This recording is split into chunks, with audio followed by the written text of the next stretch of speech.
Hey everybody, chat with Nobody Else's Auto, 7:30 Sunday night. Time for some more Sunday Night Live chat. Looks like a lot of you guys are here and ready to go. Kevin sporting his new Nobody Show membership badge. Sweet, Kevin. Pete's here. Kevin L. Dispatch Brian made it tonight. Bill Wagaman. That's good news, Brian. Glad to hear it. Leo's here tonight. Clark from New Zealand hanging out. Glad you're here tonight, Clark. Mike from Texas. And let's see, I think we're connecting on Facebook as well. Big Job sporting his new badge. So anyway, glad you guys are here. Excited to see the new membership badges popping up. That's pretty cool. We're going to talk about that a little bit more here coming up shortly. But as always, before we get too deep, Balin Wire made it. And obviously, huge shout out to Balin Wire for the viewer pack from last week and more super cool viewer pack stuff coming up. We went 45 minutes on Toy Tuesday last week, and it's all Balin Wire's fault. You send that much killer custom sweetness van stuff in, and everybody just ate it up. So everybody can blame Balin Wire for Toy Tuesday being too long because he sent too much cool stuff last week. And we still got a ways to go. We're only about 2/3 of the way through the first pack. We got a whole nother pack that's this thick of cool stuff to get to. So not even sure what we're going to get into with that, but it's all Balin Wire's fault. So David W. is here. JP. Steve Reed made it tonight. Neil's back. Let's see. Charles is here. Glad you guys are all here. Scott's here with us on Facebook. So anyway, before we get too deep into things, a little bit of housekeeping as always. Autocorrect, please double check your comment before you hit send. If I can't understand it or make it out, I will have to skip it. I try to catch most comments. If I can't make it out, there isn't much I can do. If you're on the Nobody Show Facebook page, I cannot see those comments. This is a shared video from the Nobody Else's Auto Facebook page. That's the only set of comments I can see on Facebook. You'll need to be on that Facebook page or the Nobody Show YouTube channel. Those I can see as well. Dennis made it tonight. Ken from Michigan. Trolls, we do occasionally have some trolls on here. We've got Kevin L. and Pete helping us out with that. I've also changed the settings on YouTube to subscriber only. If you're new here and you're not a subscriber, you need to become a subscriber, and then after 5 minutes, you will be allowed to comment. Just another tier trying to keep the trolls under control, that you have to be a subscriber to comment on the YouTube feed. Jim's here. Dad's here with us. Jeff. Yeah. Well, we're usually about 15 or 20 minutes, and we went 45, but that was that much epic van stuff in there. So Bill Disk is here. Super chats are great. Ads, we are dealing with ads. There's not much we can do about it. That is also a YouTube thing. Ryan's here with us on Facebook. But anyway, with that, lots of things going on as always. Lots of things to talk about and lots of cool things on the horizon. So let's go ahead and get started tonight.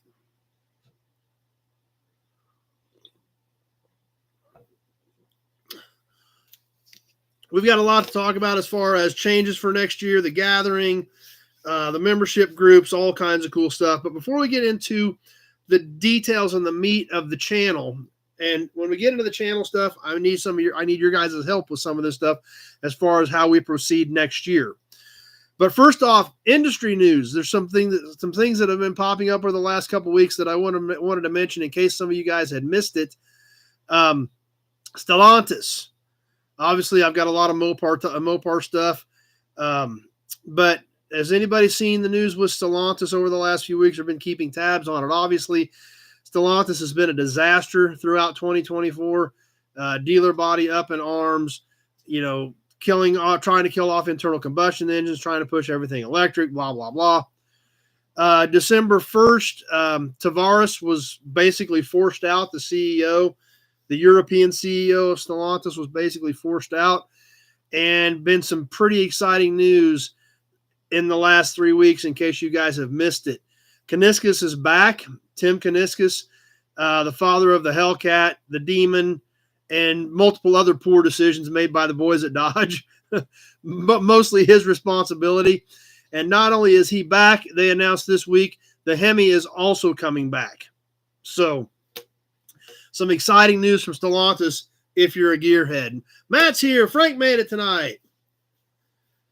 So, yeah, it's pretty exciting if you're into that kind of stuff. That once Tavares was gone, things started changing quick. So, and technically, Kaniskas is in charge of Ram, but his influence is going to stretch a little further than that. So, his former job was he was in charge of both the Dodge brand and the Ram brand. Technically, he's in charge of Ram right now, but there's going to be a lot of overlap, a lot of crossover. So, kind of exciting to be thinking there may be more poor decisions coming from our friends at Dodge in the near future. So that's right, Big John. That's a good way to put it. New sheriff in town making automobiles great again. Yep, the Brotherhood of Muscle. Hey, Glenn made it. So super excited to see that things may not be all doom and gloom at Dodge. Like I said, we've seen what Kaniskas has done over the last 10 years, and it's been pretty amazing. Jim drove by the headquarters Thursday. I used to spend some time in that building. My program actually ran out of CTC. My boss was in CTC in Auburn Hills, so we went up to. We're usually in Auburn Hills at least once a year for meetings. So that's right, Clark. Long live gasoline. Yep, and I think they're realizing that, Mike.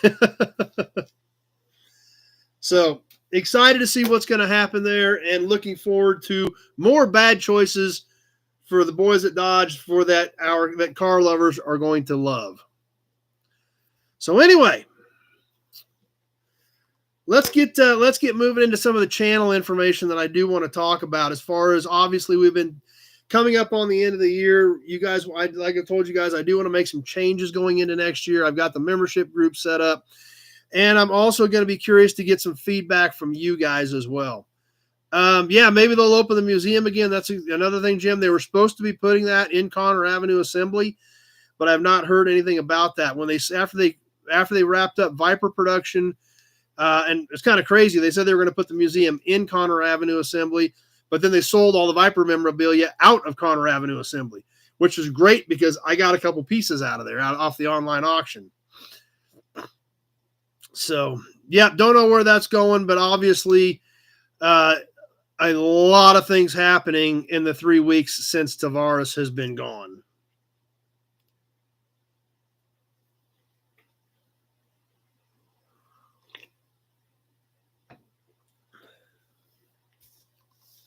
Tony's here. And one other thing. What's been going on the Nobodies page? Let's check that out. You guys been putting some cool stuff up on the Nobodies page. Joe putting up model airplanes. That's actually pretty cool. Andy's been posting a bunch of stuff. I love seeing what you guys got going. Bill's putting a train together. Sweet. You guys got to be on the Nobodies page. If you're not on there, make sure you get on there. You guys are doing a great job on there. I always get a kick out of looking at that stuff. Oh, this stuff that Pete posted was cool. That Sunliner with the see-through hood, Pete. You didn't post a picture of the whole car. So, and Andy's been posting some great stuff about his buddy's service station. There's some great stuff on there, guys. If you're not on the Nobodies page, and there again, huge shout out to Andy and Zach for taking care of that for us. That is not me. That is those guys doing that. Jump on there, answer the questions, and those guys will get you into the group. And it's been amazing what you guys have done with it. So there again, that is completely you guys. I don't look at it all the time, but I look at it a few times a week. I don't stop and comment on the stuff, but let you guys know I am looking at it, and it is pretty cool to see what you guys are doing. As far as what's coming up next year, obviously, like I told you guys, I'm going to go to 2 videos a week and 2 lives a week. Toy Tuesday, and then, of course, Sunday night, and then we'll post a video on Wednesday night and Friday night. Reason being, I'm going to try to spend a little more time on some of the videos. If I've got some factory literature to tie into the video, or even if I just do some more research about that particular vehicle, so we have some more to talk about when we do the video, as opposed to just walking around the car and kicking the tires and open the doors. So that's kind of my mindset. We'll see how it works. I'll still do other salvage yard videos. I'll still do other museum videos. Do want to try to get to Pioneer Village here sometime the next month or two. So we will still be bringing some of that content. If we get backed up on a lot of that type of content, occasionally we may throw something up on a Monday night. But for the most part, I do want to go to Wednesday and Friday on the normal videos. Now, along those lines, Kenny's here. And Brian, Dispatch Brian will be excited to hear this. I did shoot the video on the 1970 Kingswood wagon last week. So it's about ready to go up. So hopefully here, Brian, within the next few weeks, I'll have that video ready to go. That's right, Big Job. Anybody can be a somebody, but not everybody can be a nobody. That's exactly right. Good way to put it, Big Job. And that video there again, I did incorporate some factory literature that I had for the 1970 Chevrolets, including the actual showroom poster for the Kingswood wagon and some other cool stuff. So hopefully you guys dig that video. It's like I said, it's a little, I'm going to try to incorporate more of that type of stuff into the videos about that particular vehicle. So by doing that, I want to plan on spending a little more time with them instead of just cranking out volume. I want to try to spend a little bit more time and put a little bit of quality into some of it too. So, well, for as quality as it can get with me doing them. Let's just clarify that right now. As good as the quality is going to get if I'm doing the videos. So that's kind of where I'm going with things on the videos. Now, as far as the lives go, Tuesday night seems to be kind of doing its own thing. Sunday nights, where we're at right now, guys, I'm curious as to what you guys think, because I think we need to shake some things up, and I'm thinking about different ways to do some stuff on Sunday night. Just for the simple fact is we're not at the viewers we used to have. I expected, in summertime, we're always down just because people have things going on. But now we're towards the end of December and we still haven't rebounded to the levels we were last winter. Janet, that big job. I'm sure that would help dramatically, but I don't know where she's at. But I guarantee you that would be a good way to do it. Unfortunately, that one's a little out of my control. But it's a phenomenal idea. I'm all for it if you can find her. We'll get her a nice seat right here. Actually, probably if Janet came in, we would probably have to get her a seat like right here. And I would be kind of like over here like this. But I like where you're thinking with that, Big Job. I just don't know how to do it. So, well, I'm not rich, but I do still wear, these are my work sweatshirts. So Old School made it. Alex here with us. So that's kind of one area where I would be curious as to input from you guys. And if Pete's okay with it, if you have ideas, you want to email them to Pete, he can forward that stuff to me. That could be true, Pete. Like I said, if you guys think what we're doing is great, we'll kind of follow along the same path. But we don't have the viewers that we had last winter on here consistently. I do know that. So just trying to think about what to do with Sunday night. I'm pretty sure you guys still want to do it. I mean, I don't think you guys want to bail on the project because a lot of you do come back, but we just haven't been where we're at. So I'm trying to figure out what I can do better to try to make Sunday night a little bit bigger. So please keep that in mind, guys, and let me know what you think. I did see that Ricky Henderson passed away. Old School. Yep. Back when he was playing in the 80s when I was a kid, I had tons of baseball cards. I followed all that stuff pretty close. But there's Pete's email address. Thanks, Pete. If you have ideas for Sunday night, send them to Pete at badboychevrolets@gmail.com. And we'll see what we can do to hopefully change things around, liven things up a bit. I don't know. Or maybe you guys just think it's perfect. Maybe you guys are happy with what we're doing and you like the format and you like how we're doing things, and we just need to get the word out more. So that's actually Old School. I don't think you were on that's what the Janet comment was a little bit ago from Big Job, because he found a Johnny Carson clip. And Old School, if you're not on the Nobodies page, you can probably scroll back and still find it. But that was a great clip. So, yeah, check that out, Old School. That was kind of an inside joke from a couple months ago when Big Job posted that on the Nobodies Facebook page. But yeah, so check that out, Old School. It's pretty funny.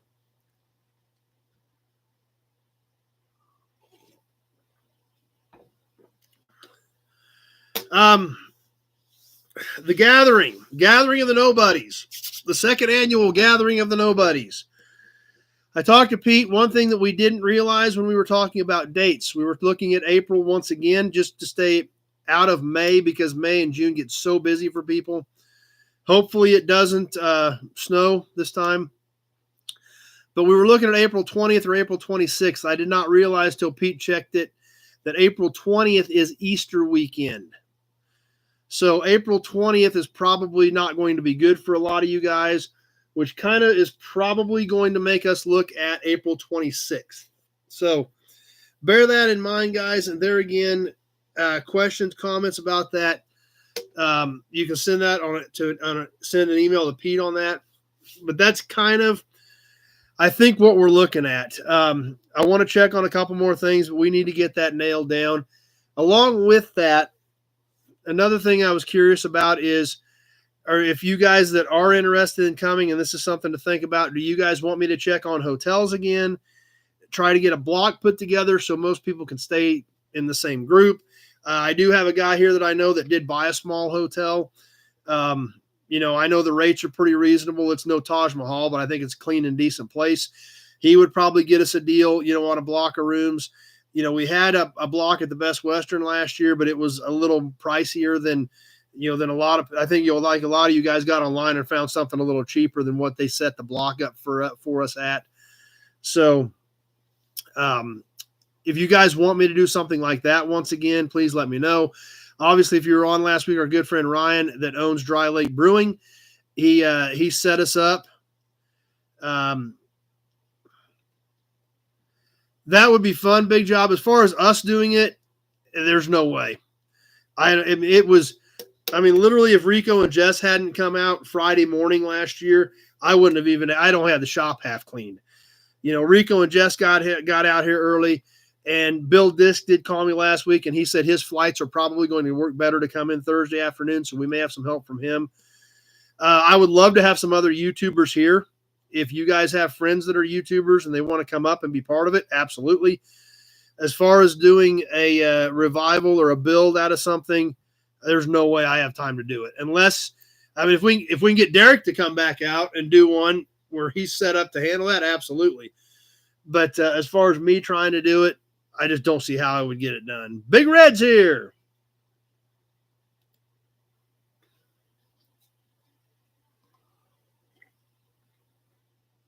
Because there's just Kevin else said he can be here a little early, okay, and that would definitely help, guys. Yeah, I know you're a long ways up there, Old School.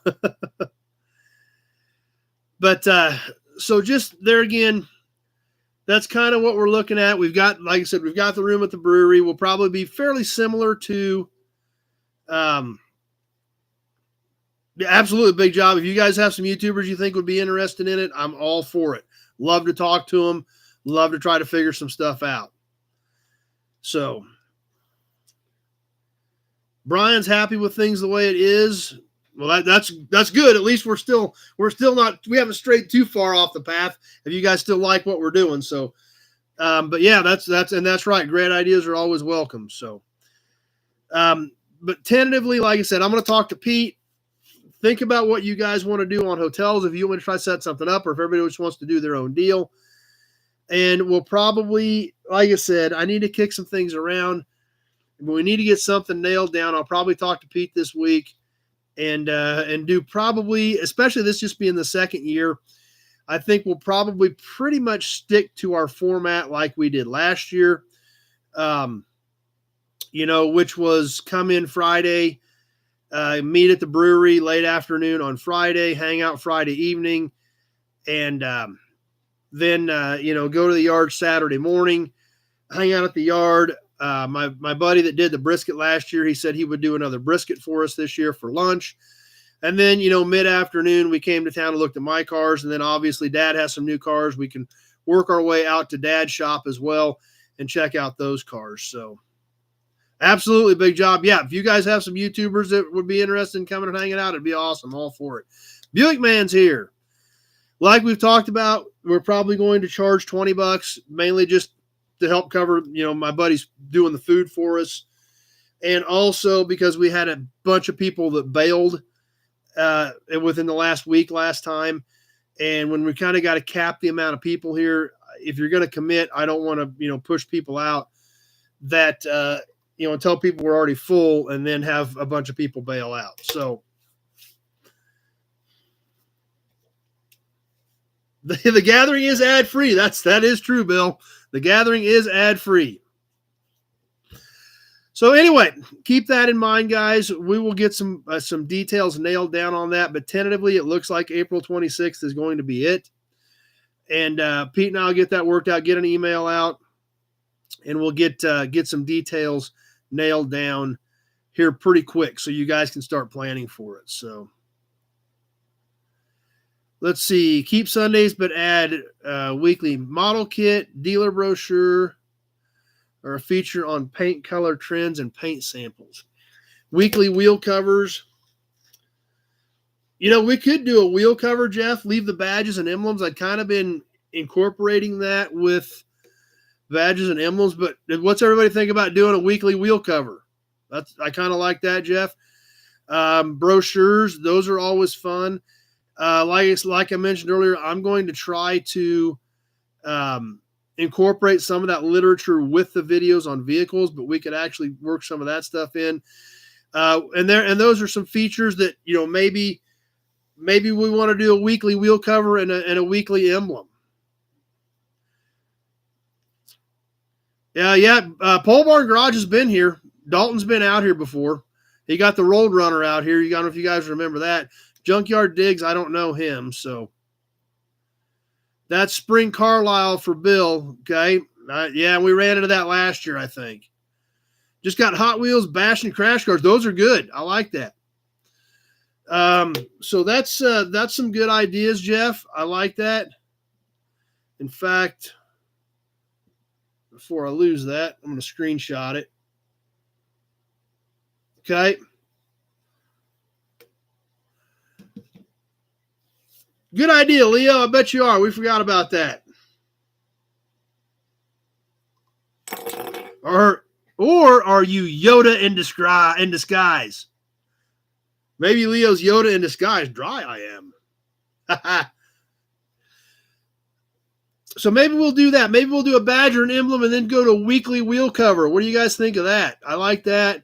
And I'll look into some of the other stuff, Jeff. But there again, ideas are great.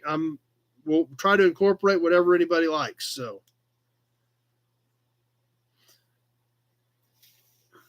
State Police and the Regal Stock Car. All right.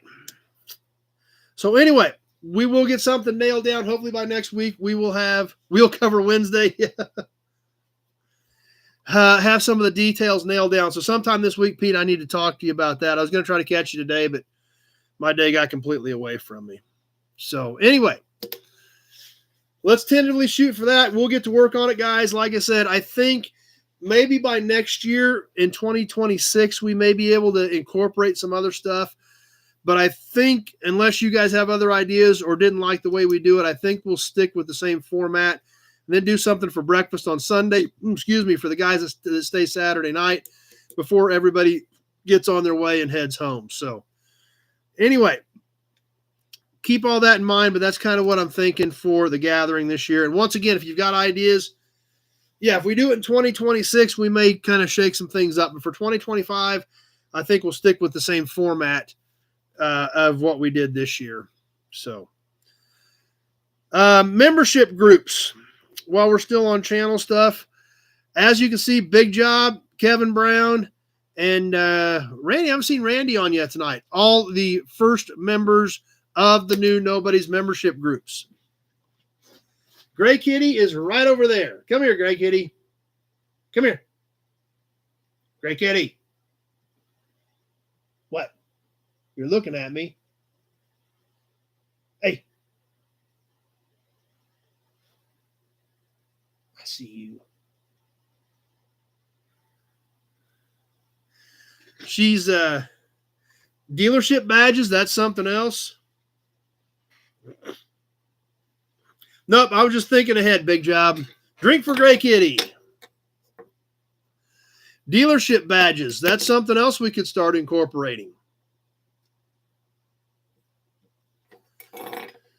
I've never signed up for the membership, so I don't know, Pete. I would assume so. I think last week, some of you guys did talk about that last week, that it was a PC deal. You couldn't see it on your tablets or your phones. If you guys could please confirm that for me, so we know. But I think it was a PC deal that to sign up for the membership groups. Once again, and I'm going to do a video on this detailing what it entails. Your basic $2.99 a month package basically gets you the icon, just like we see Big Job and Kevin have. Those there will be different ones of those depending on how long you're on. Buickmaster got the dealership nameplate on his deuce and a quarter. So, and you get 10% off the t-shirts when they come out. The second tier, which is $9.99 a month, you once again will get the badges, and you will get the John's here, just drove from Texas to Idaho. Holy cow. That is a crazy long drive. Jeff likes dealer badges. Perfect. Let me make a note of that as well, because some of those are pretty cool.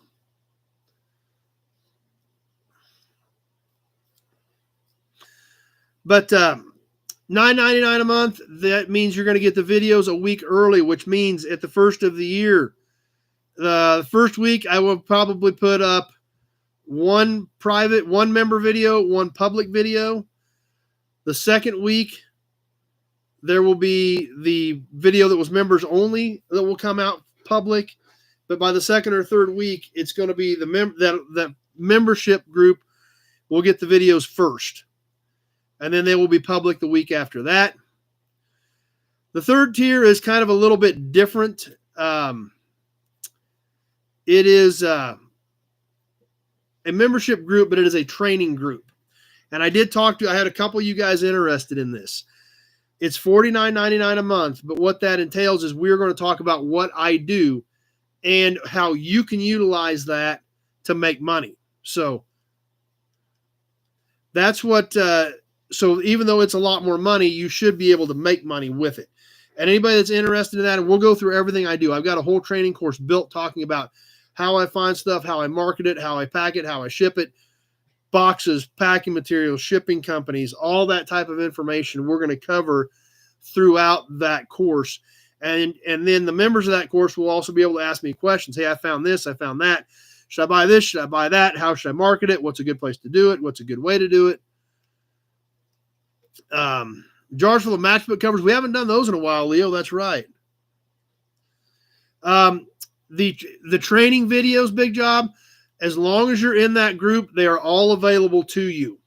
So when we do them, and I plan on doing them live so that the members can actually ask me questions, we will set a time that works for the bulk of the group. We have 4 people that want to do it, and 3 people can do it at one time, but the 4th one can't.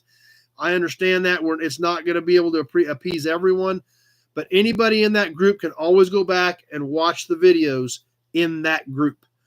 As long as you're a member of the group, everything that is group only in specific to that training program, you will always have access to that. Now, if you opt out of the program, then no, you don't. But as long as you're in it, say the week of May 24th, we're talking about freight shipping for fenders. And in July, you need to ship something with a freight company. You can go back to that May video. So we talked about freight shipping one time. You can go back through that playlist in that group and find the video about freight shipping and see what we talked about on it. So as long as you're in that group, you always have access to that training content at all times. So that's the nice part about that. So I know it's pricey, but with a little bit of effort, it should make you money, anybody that wants to do it. So a couple of you have reached out to me this week already, and hopefully we'll get 3 or 4 people in. Hey, Charles is a member. All right.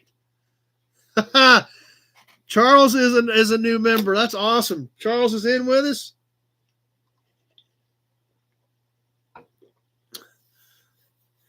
So,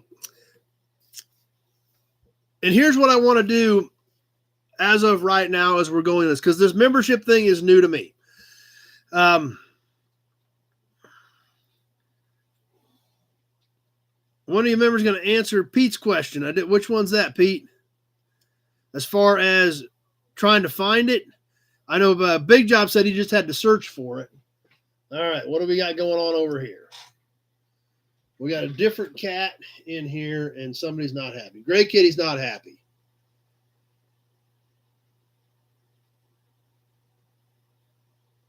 All right. No fur flying yet, but I heard a little bit of hissing. Bill Disk says he's thinking PC. That's okay. That's what I was thinking you guys said last week. Charles did it on his PC. Perfect. Now, what I want to do, since we're all learning this together, basically, is the first batch, the inaugural members. I want to do something cool for you. I haven't decided what, but we're going to do something cool for the inaugural members. Basically, anybody that joins by like January 1st. And the reason I'm saying January 1st is some of these guys, Kevin got in on his iPad. Okay.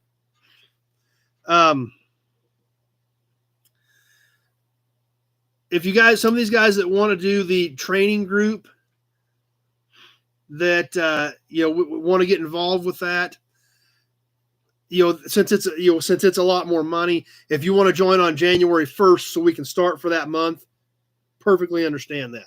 But we're going to do something cool for anybody that any new members that join by January 1st.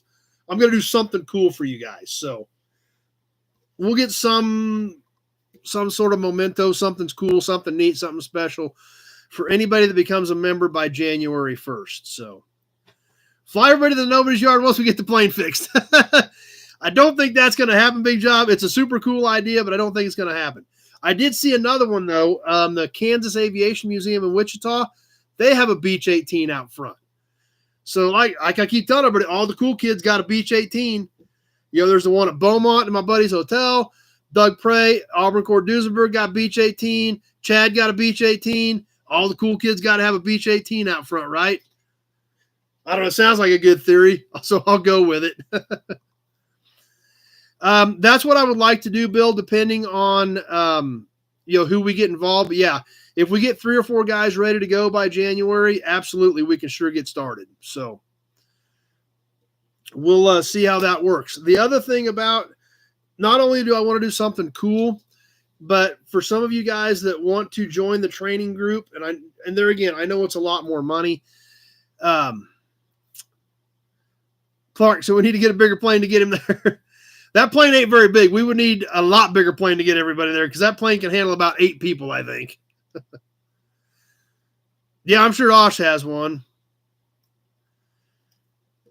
But for anybody that wants to join the training program, I'll give you some auction credit or something for the first month to help offset some of that. So, I'll give you, anybody that does it, I'll give you, half that back in auction credit in January or something to help offset your first month of joining the training program to kind of help with that cost. So to kind of get things rolling and get things kicked off. So, but regardless, in the whatever I do as far as whatever we get for anybody that joins the membership by January 1, we're gonna do something cool. I'll get something made or something. I ain't gonna do it. It's not gonna be anything super crazy or fancy, but we're gonna do something cool for all of the inaugural members to the Nobodies group. So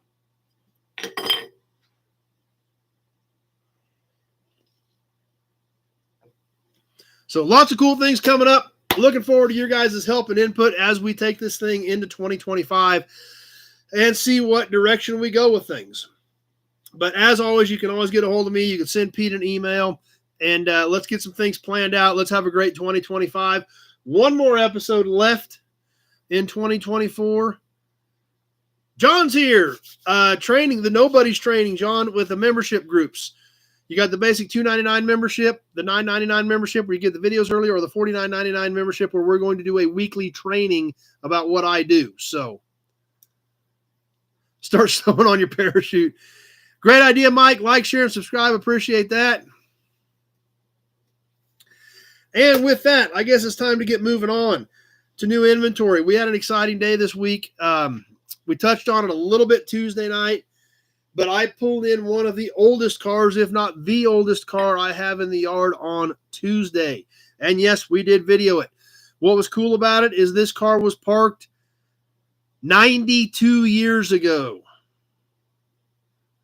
Last tagged in 1932. Up north of here a little bit, but still in Barton County, still had Barton County plates on it.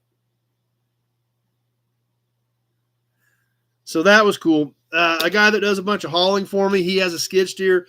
Thankfully, he was able to bring his skid steer to location because we needed it. We had to, didn't have any big trees around it, but it did have some small, 4-6 inch diameter trees. And after it had been, sitting there for 92 years, it had a massive amount of baling wire or barbed wire stacked on it, around it, other scrap stacked around it. It was a major ordeal. So that video will be coming up, but that's the only car I picked up this week. So we'll get that video up here hopefully soon. No, Jeff, it did not. We didn't fire it up. No. No, it took the skid steer to get it out of there, too. It took the skid steer to get to it, and it took the skid steer to get it out of there. But fortunately, the guy that hauls for me, he takes his skid steer to location whenever we need to drag stuff out. So it wasn't his first time on one, and we got her out of there and got her loaded up. And what surprised me more than anything, me and Addie had to do a lot of strapping. But I think it all made it back. I didn't see anything land on the highway behind me, at least. So, because as we know, we get back that far, those cars are all wooden structure, and you kind of got to tie them back together with straps when they're on the trailer to keep them together. But it actually made it back in as intact as it was when we got it out of the trees, I guess. So even the glass didn't fall out of the windshield. The glass in the windshield was busted up. I figured it was going to be all over the road, but it hung in there and everything. There's Dirty. So that's coming up. That'll be cool. That's the only car that I picked up this week. So that video will be coming up here hopefully in the next week or two as well. I do have some work to do on that. I had Addie shoot a lot of it from different angles. So we should, I hope that comes out pretty cool. Cutting the trees down, digging the junk out around it, getting it pulled out, getting it loaded up. There you go, Leo. So we'll have a cool video coming on that. Hopefully I'll get some time to get it put together this week so we can get it up next week. But anyway, time to move on to a promo model, some badges and emblems. Story time. Let's talk about the raffle so we can give all this stuff away next week. We've got some cool auction stuff coming up tonight, as always, and some cool magazine information. So anyway, let's keep on moving to the promo model for tonight. Bill's got some ads popping up.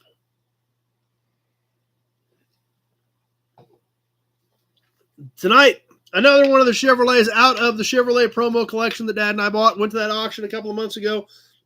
Massive collection of Chevrolet promos. 84 promos they sold that day.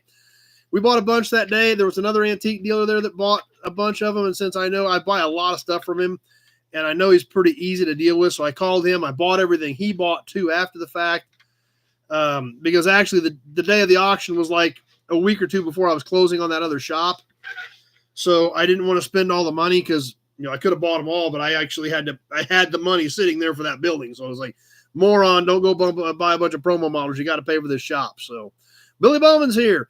But after we got that done, I called him, bought everything he had. Dad and I ended up with 49 of the 84. Actually, and Tractor Mike got one from the other guy. So Tractor Mike got one. Dad and I got 49 of the 84 Chevrolet promos from that auction day. So that was really cool and a lot of fun. And tonight, we're going to check out kind of a funky one in Mediterranean blue from 1972, the 1972 Chevrolet Vega. The new shop is actually 100 feet from these. If you remember my two shops in town were at, Brian, it's 100 foot down the other end. The one on the end became available, so I had to buy it. But this is a great blue.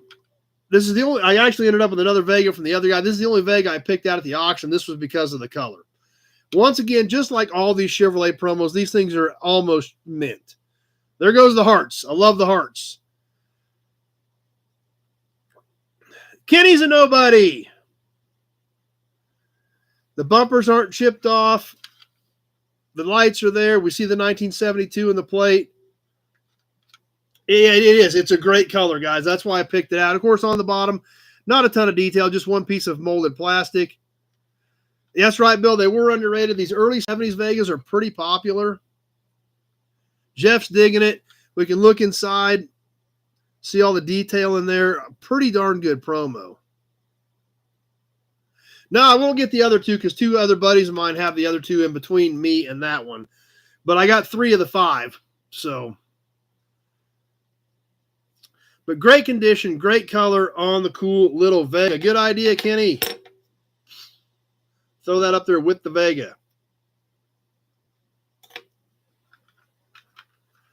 So as you guys continue to see, I mean, I didn't touch this. I didn't dust it. I didn't polish it. I didn't wax it. This is exactly how I bought it. And you can see the shine on this thing. Just like all the Chevys in this promo collection that we got. Just knockout condition-wise.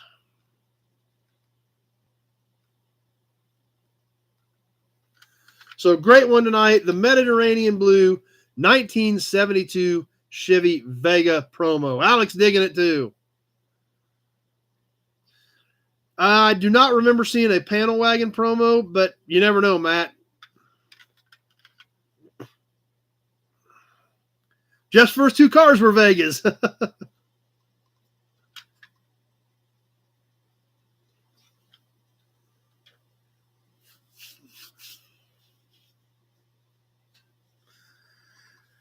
How about a couple of emblems tonight? Bill, okay, they did not make one. Bill is definitely our local promo expert. Auburn badge.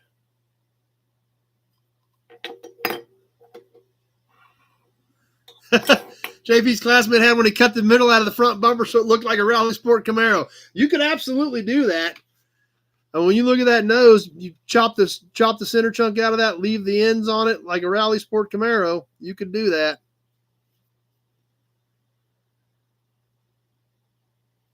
But tonight we got an emblem and a horn button. Let's start off with our emblem from our friends at Hudson. I'm not sure what year this was. This came out of a big box of emblems I bought. This appears to be a dash plate, possibly a clock delete for a Hudson Super 6.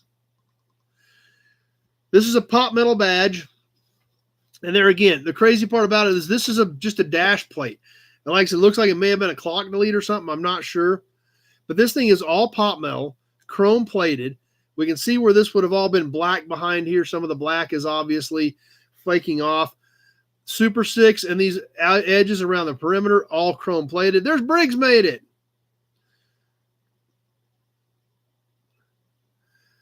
These tabs here will go behind the dash and bolt in. Basically just a flat badge bolted up behind the dash. This badge is itself about almost 6.5, not counting the mounting ears, almost 6.5 across from side to side on here. And it is about 1 5/8 inches tall. So just over 1.5 inches tall. There again, this is just a plate that went in the dash, I believe, and it is chrome plated pop metal with the detail of all this font chrome plated, and then all this area painted colored in behind it. That's true. It would look good on your F-150 with a straight 6. Never thought about that, but yeah, these Hudson Super 6 badges, you can do a lot with them. Anything with a 6-cylinder, you can slap it on it, and it would apply. So a pretty cool piece and something to think about when you look back at with everything being plastic now, and something like this that was just a trim plate was that cool and looked that good.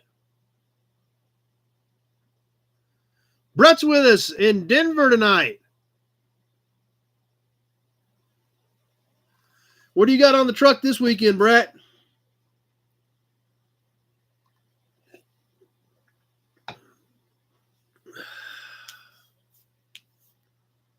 Now Bill's got to try to buy it. Haul and feed this weekend. The next piece of horn button has a little bit of delamination in the back part of it, but this thing is a knockout piece. There again, when we look at some of these vehicles that use like a family type crest, it's awesome. That for sure, eBear, you are 100% right on that. Great for a 6-pack and a mini fridge. Hadn't thought of that either.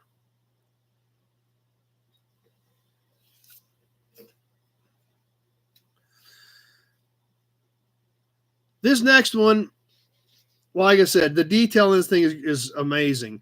A little bit of delamination, some of the color, but this horn button coming from our friends at Kaiser. Look at this thing. We do have a little bit of the gray back here breaking apart, but look at the detail and the colors in the crest on this thing. Feed from Neosho, Missouri to Denver. This is a plastic center, so this would have all been cast into the back and then colored. But look at all the different colors in this. Obviously, we see the golds, we see the reds, we see the blues with silver stars, the silver with the red stars. The detail and the amount of color work in this button is crazy. Lots of hearts for this one. Appreciate it, guys. This button is about 3 3/4 all the way across it. The plastic insert itself is 2 3/4. Yeah, that's a great question, Bill. I'm not sure, Joe. Obviously, being Kaiser, it's got to be late 40s, early 50s. But I'm not sure. I didn't stop and look this one up to get the exact year.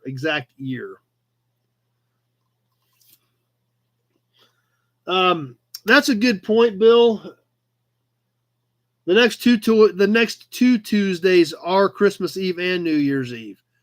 Good question, Bill. We do need to figure that out before we get off tonight. So this is definitely a beautiful piece. It really shows the detail. The back of this is just the flat metal disc that houses it all for our Kaiser button.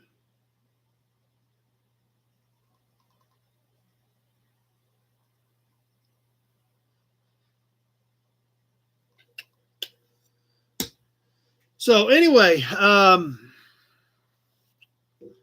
Tuesday night, you guys let me know what you think. New Year's Eve, I'm sure we could do one at 7 because even if we do something, it'll be later than that. So we could definitely do New Year's Eve. Christmas Eve, you tell me what you guys think. I think we're going to Mom and Dad's Christmas Eve, but I can do it from Dad's house too. Dad's got as much stuff as I do, so that wouldn't be a problem either. We could do it from Dad's house if I'm out there. I just wouldn't have the viewer pack from Balin Wire. So you guys let me know what you think. If I've got time and we can try to do it. If you guys want to skip it, we can don't worry about it and do it and wait till New Year's Eve. But I do know something a lot of you guys are ready for. Story time. Kevin's going to be with family Christmas Eve. And that's kind of what I think a lot of guys are probably going to have going. That's why I'm asking what you guys think. Yeah, that was a pretty good. That Henry J we sold a couple years ago. It needed a little work. So it had been sitting, but it did run. It did drive. It was a solid old car. Yeah, it was a good buy. I thought that car should have done a little better than what it did. But who's ready for story time? That happens, Dirty. It absolutely happens. I fully understand that. Story time. We go back in the archives, get one of the scrapbooks from Dad's house. Then we pull out the files and find a vehicle that Dad worked on. Oh, geez, cats, what are you doing? Gray kitty. How did you do that?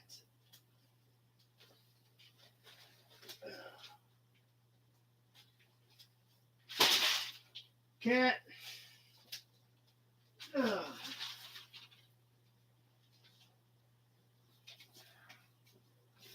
I don't know how she managed to do it, but she knocked all this stuff off the table at one time.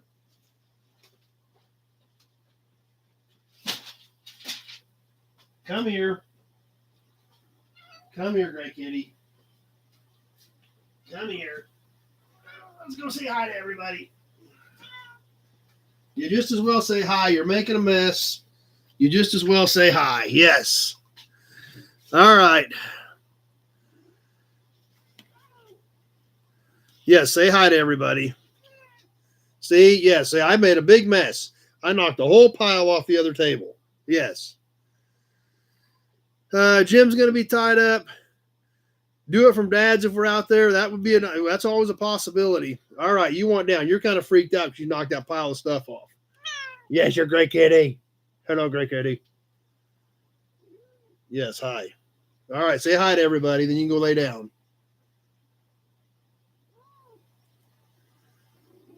You don't look too excited. All right, here you go.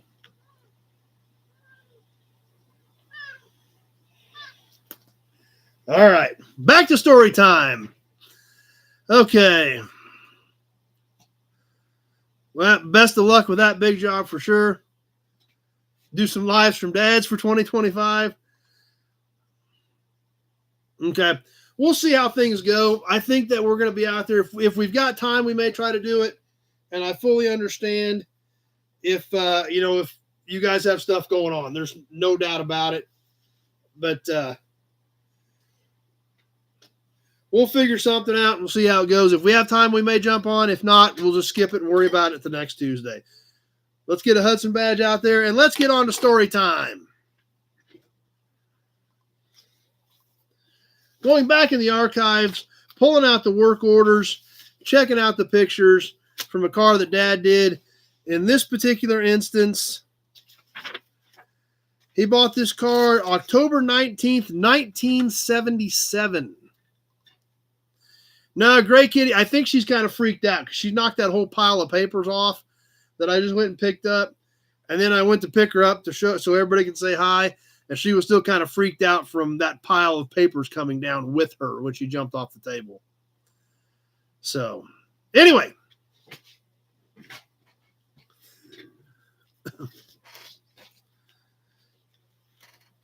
Let's flip through the scrapbook and find a couple of pictures of the 1968 Oldsmobile Delta 88 that Dad bought in October of 1977. Try to get some of the glare off this for you guys. So hopefully you guys can see that light colored, kind of a tannish 1968 Olds 88 four-door.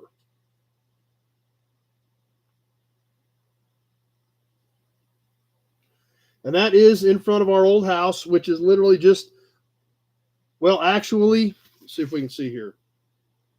Yeah, here we go. I doubt you guys can read it. But this street sign right here, that's the same street that runs in front of my shop. Just on the other end of town. But where that stop sign and that street sign at, that is the exact same street that I am still on right now.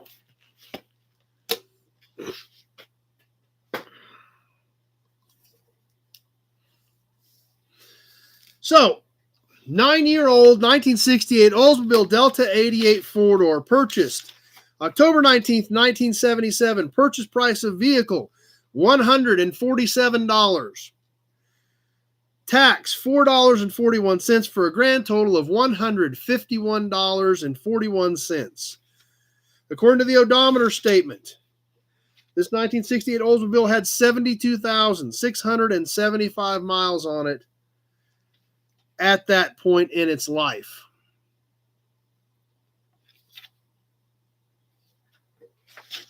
So, we've got a 9-year-old car with 72,000 miles on it.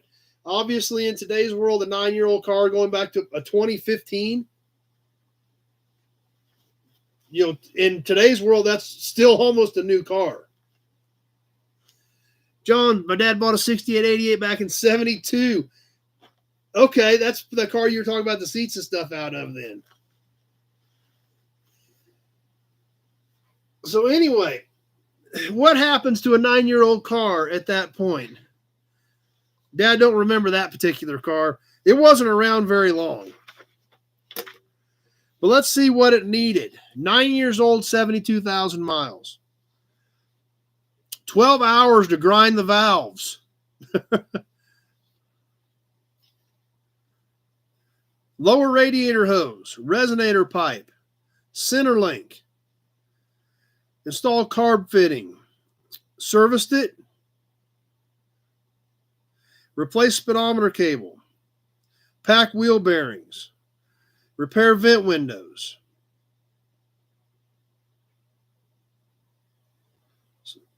Floor mat, safety inspection, armrest, paint engine, overhaul starter, fuel pump, and ad in the paper.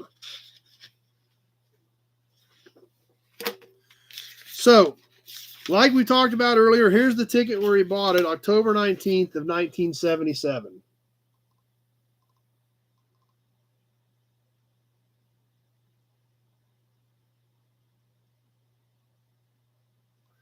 Yep, Alec, it's literally, it's about 20 blocks. Well, actually, it's 20 blocks. Because I'm in the 500 block, and that was in the 2500 block. So it's literally 20 blocks up the street. I hadn't thought about that either, Alec.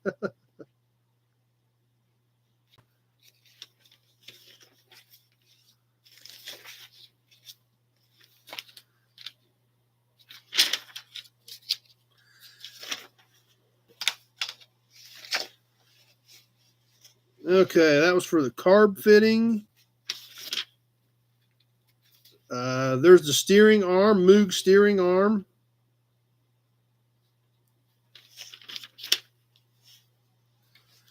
Resonator pipe, $5.43.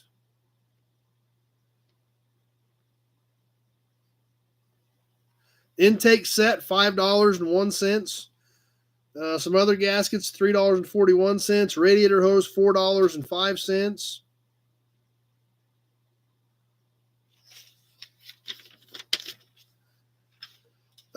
Speedometer cable, used speedometer cable, $5.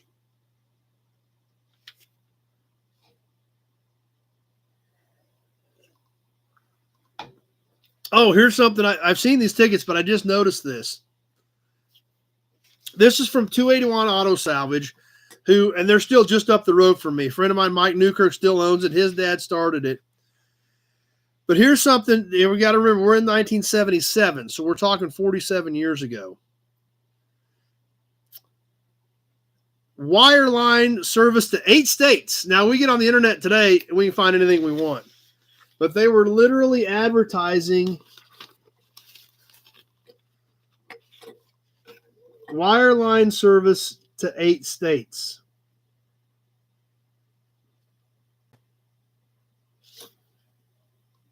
Pretty big deal back then. It was a 68, Alec. It was a 6888. Talk about things being different. We're used to going on the internet, Googling whatever we want, and it pops up. They had a wire line to cover 8 states. Big area.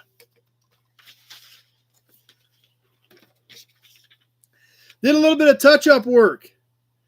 1 pint of Ditzler. And obviously, these paint prices always floor all of us. 1 pint of Ditzler in 1977, $3.85.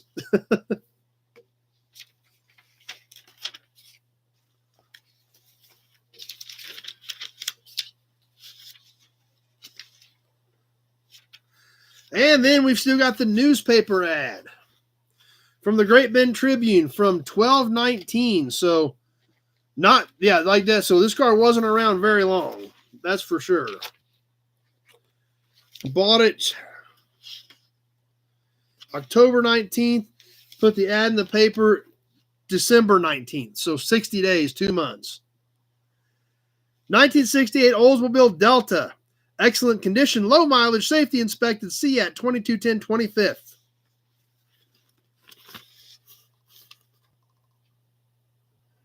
So still have the receipt from the newspaper in here.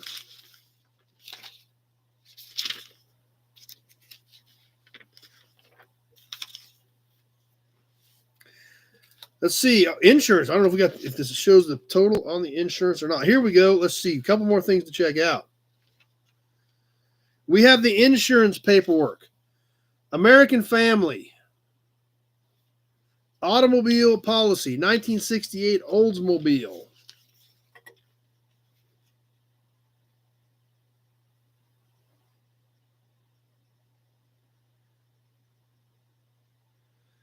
It looks like, if I'm reading this correctly, the insurance was $18.50.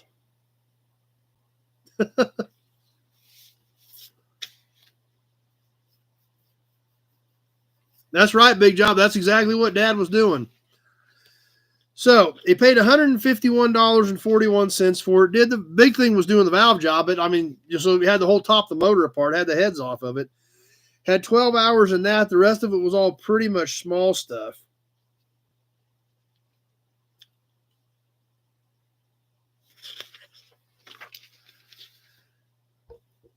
Parts wise,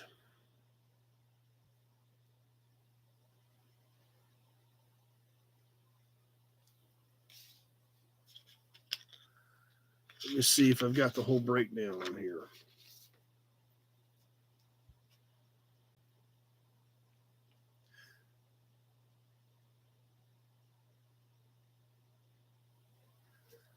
Looks like he sold this car for $925. So basically bought it for $151.45. Did a valve job and a bunch of other piddly things and sold it for $925. So that was there again in 1977 dollars. That was a pretty good profit. But it was road ready, roadworthy, and ready to go at that point.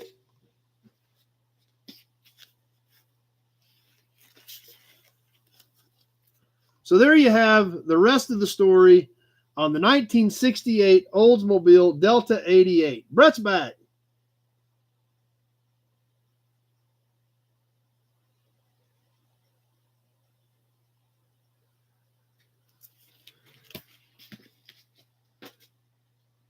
That seems to be a feature that nobody wants to change. Everybody seems to like that feature.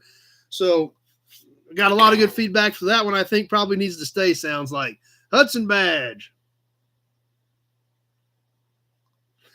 Have not, Alec, have not run VIN checks on any of those. There's one Camaro that he's tried to do a little bit of research on, but it didn't get anywhere with it. It turned into one of those scam sites. But no, we have not really run the VINs on any of this stuff, Alec, to see if any of them are still out there.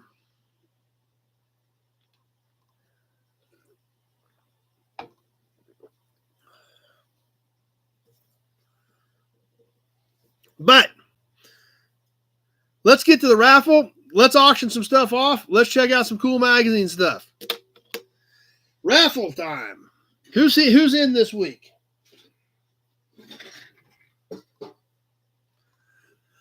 The rest of the story of Steve Ehrlich. That's pretty close. Few new entries this week. And remember, all three of these toys are going to new homes next week. The cab over style steak truck. This thing is so killer.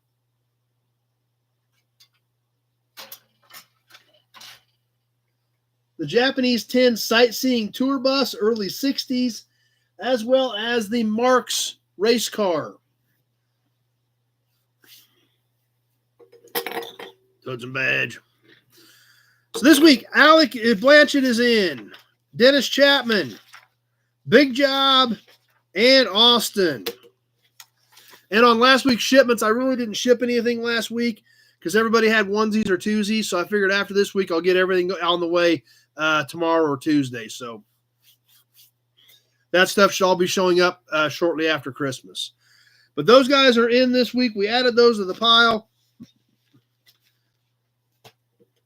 Next week will be the 29th, and we're going to give that stuff away. So this week is your last week to get in for this raffle. Killer stuff, 3 winners.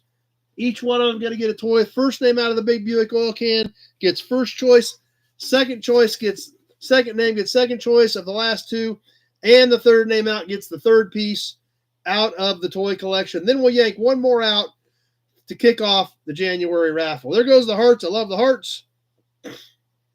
But What else is in the Big Buick Oil Can this week? How about a little fire truck?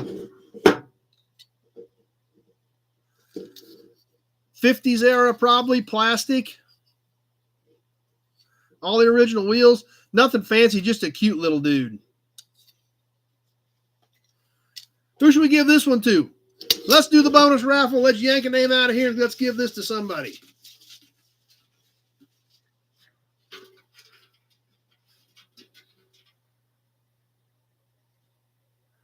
He's going to wrap his plate and put it under his own tree. Dennis Chapman. On the little toy plastic fire truck.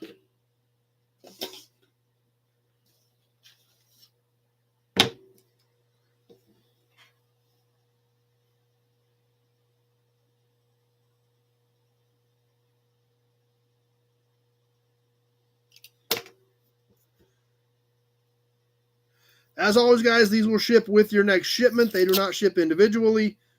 And it's always great when you guys let me know to make sure I look for one if you've got a bonus raffle in there. I get so much stuff stacked around. Sometimes I do miss them and have to get them later. Dennis's name on that little fire truck for the bonus drawing this week. That's what I figured, Alec. I figured you're going to wrap it up for yourself. And as always, the bonus raffles do not affect you in the main raffle. Dennis's name going right back into the Big Buick Oil Can for the main raffle next week.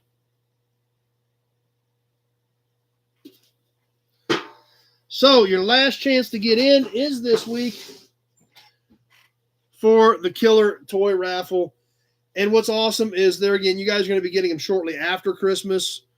But we all know that all three of those toys, at one point in their life, some kid unwrapped those things on Christmas morning and were just ecstatic. So hopefully 3 of you guys are going to be just as happy here in a couple weeks when these show up in your mailbox.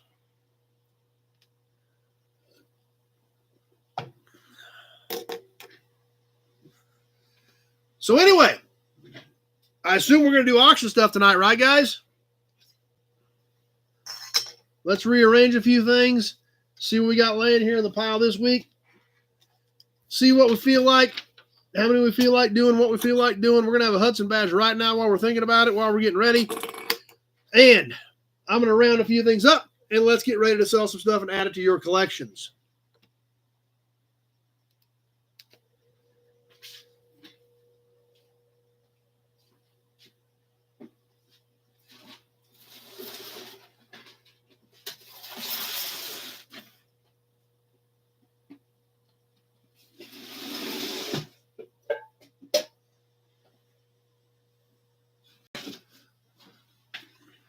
All right. We've got license plates, cats, horn buttons, emblems, cans, all the good stuff that we love. We'll roll for a few things, see how things go tonight, and see what we want to do. Alec is ready for some badges and emblems. As always, we're going to hold up a piece. We'll talk about that piece. We'll talk about its vehicle's place in history. We'll point out the defects. We'll give you some dimensions. As we're talking about that particular piece, if it's something you're interested in, go ahead and throw a bid out there so I know that we have interest in it. When I get done with the description, we will throw it on a timer. We will go 2 minutes. I will tell you when 1 minute has passed. I will tell you when 1 minute, 30 seconds has passed. At the end of 2 minutes, when my clock says 2:00, I will announce the winner based on what I can see on my screens. I know sometimes you guys see different stuff than I do, but all I can go by is what I see when this thing hits 2:00. At that point, I will announce that person as the winner. Whole dollar amounts only. Shipping will be included in everything tonight, small stuff, so shipping will be included in the 48 states. If you are out of the country, you can put. I have no problem with you playing. You're more than welcome to play. However, you will have to get me paid in U.S. funds, which is typically a bank wire, as well as pay non-U.S. shipping. This auction deal is kind of set up to feed itself. Whatever we make from the auction, we try to pump back in to buy more cool stuff to add to your guys' collection. However, shipping 1 or 2 packages overseas could get very expensive very quickly and kind of torpedoes the deal for everybody. So that's really the only fair way to do it. Anyway, as always, we'll start off with a few smaller, lower dollar pieces, and we will talk, and I will announce all the bids as I see them on my screen. so that you guys know what I'm seeing, because everybody has a delay. Some people it's 5 seconds, some people it's 20 seconds. But by announcing it on the first few items, hopefully that will give you an idea of what I'm seeing versus what you're seeing on your screen. So anyway, let's go ahead and dig a few things out of the box. Let's add a few pieces to your collection and see what we want to do tonight.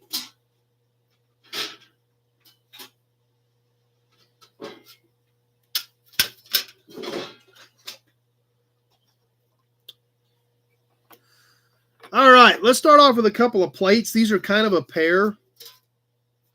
For our friends in Oklahoma, have a little bit of color loss, but they're kind of neat because they're not standard normal issue plates. These are commercial truck. Oklahoma 1968 commercial truck. Orange with black numbers, kind of a Halloween theme. This is a metal plate. This is printed on the front. Going with the 68, we've also got the 69 Oklahoma commercial truck. White with red letters, kind of an off-white. This has a little bit of material loss over here. Brett, 5. Also, it is printed on a metal plate. Kevin, 10. This is all stamped in here. The commercial truck and everything is all stamped in. 1968 and 1969 Oklahoma commercial truck plates going as a pair. Let's get them on the timer and let's get going.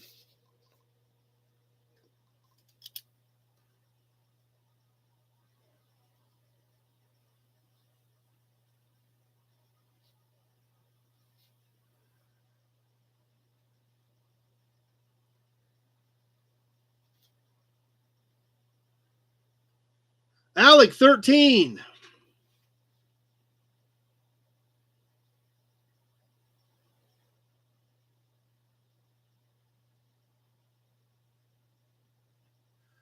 Austin's here. He needs the big badge. All right, Martin, 14. You're getting both of them, the pair. One-shot deal. Austin needs a big badge. We'll get that here in just a second. Martin at 14.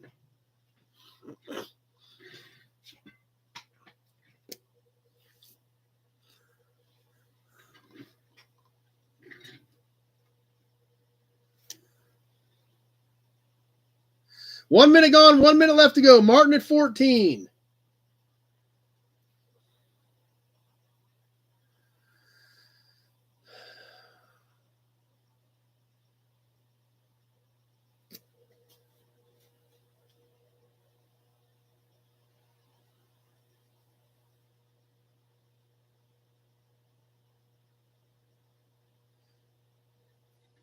Alec, 16 as we hit the minute 30 mark. Minute 30 gone, 30 seconds left to go. Alec at 16. Austin's been here hiding out the whole time.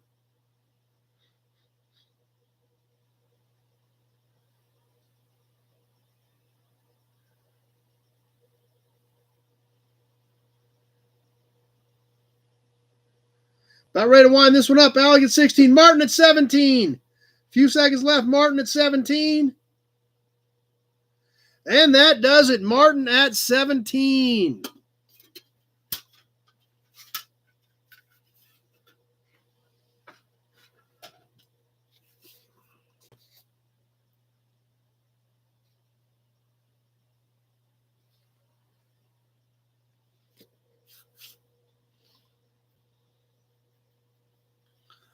We've got some cool horn buttons tonight. Let's squeeze a few of these in.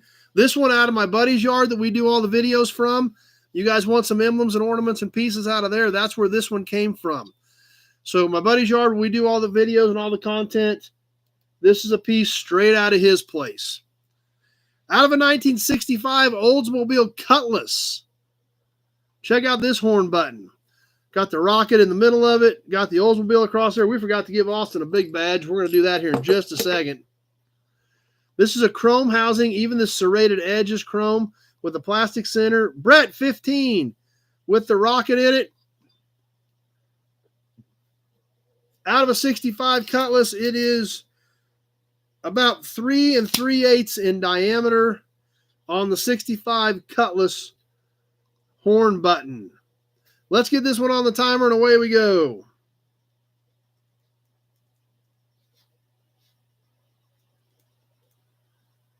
Alec at 15. I already had Brett at 15 on YouTube.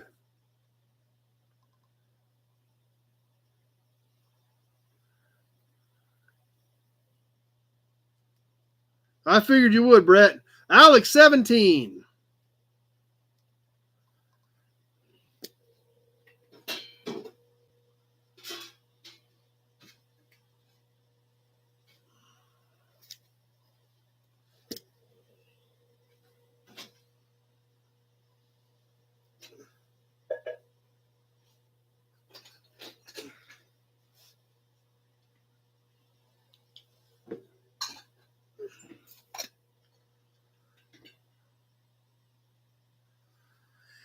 Coming up on the 1 minute mark.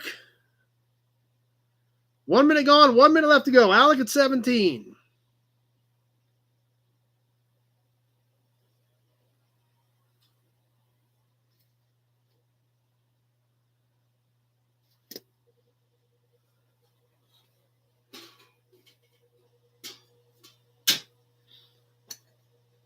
Brett, 18.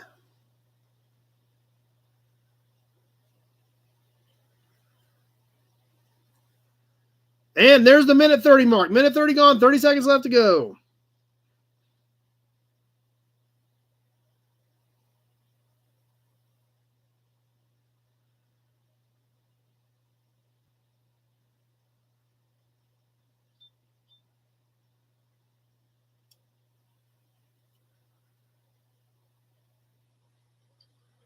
Coming out of the wire, about ready to wrap this one up. Kevin, 23. Pete, 23.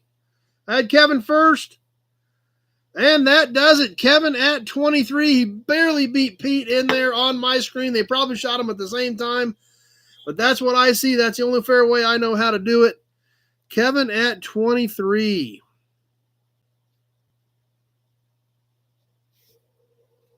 Tony had a 22 hanging in there. So there is a little bit of delayed feed out there again tonight. So please bear that in mind, guys.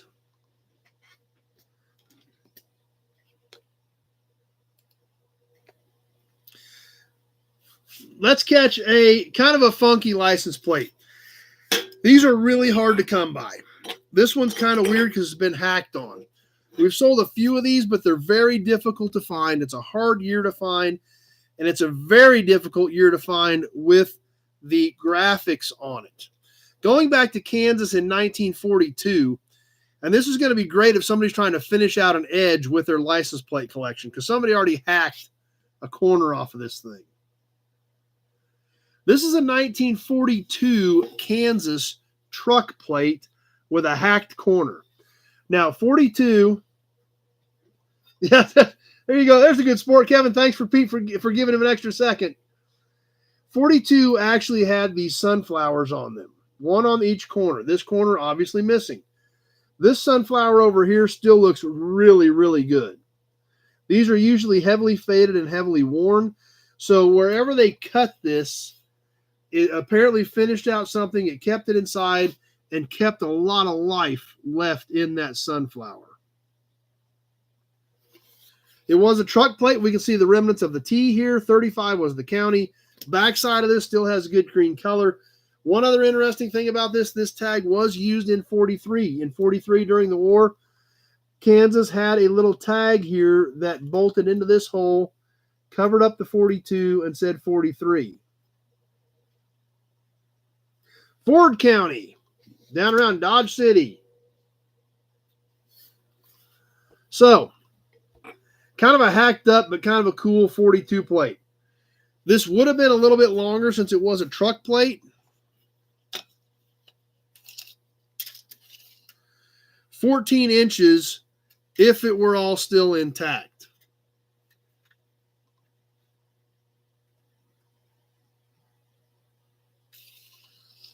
So anyway,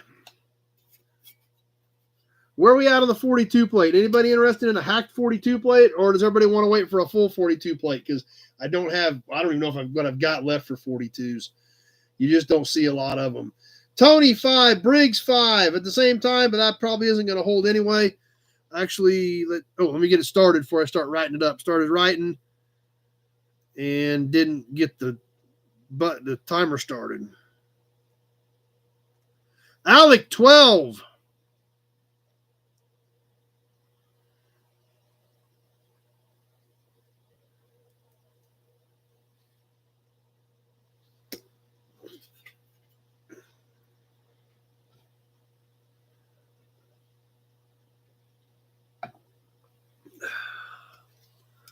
Alec at 12 on Facebook.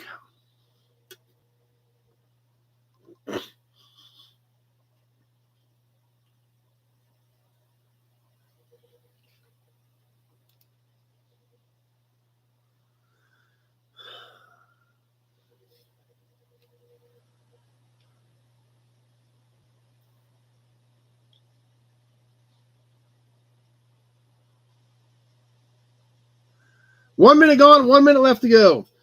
I've got a few tabs, Nick. I've actually got some sets of plates that I'm really kind of debating what to do. I'm thinking about raffling them. I've got a set of 351s. The 51 with the 52 tag, and a 51 with the 53 tag. And I've also got another 42, and regular 42, and another 42 with the tag on them. Trying to decide if we should raffle those or what I want to do with those. But there's a minute 30 gone, 30 seconds left to go. I've got Alec at 12 on the cutoff 42 plate.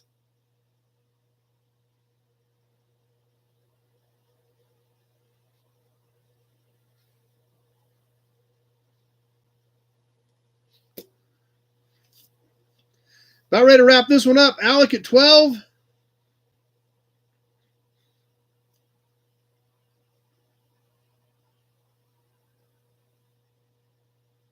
And that'll do it. Alec at 12.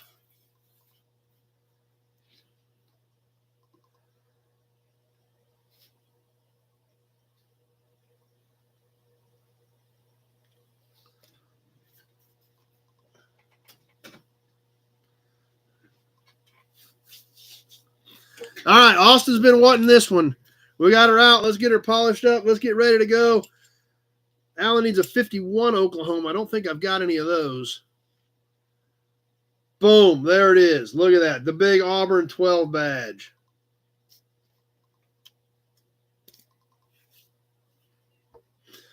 The front bumper badge for a 34 Auburn 12-cylinder Salon. There were 12 to 14 cars made that utilized this bumper emblem. Pretty amazing, pretty impressive piece.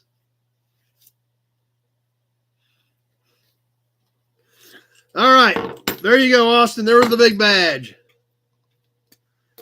Up next, how about a selection of grease caps? In fact, we got to get some caps done. I got a bunch of caps. We can do caps the rest of the night, actually. How about a threefer on grease caps?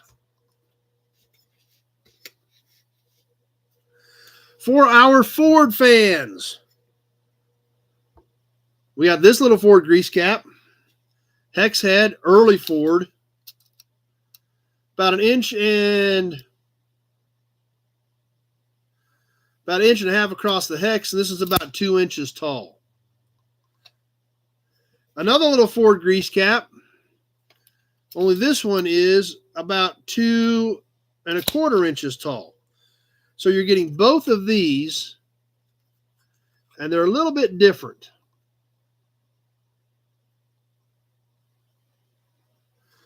And going with that set of grease caps, you're also getting another little Ford cap. I think this is like Model A era on this little snap-on cap.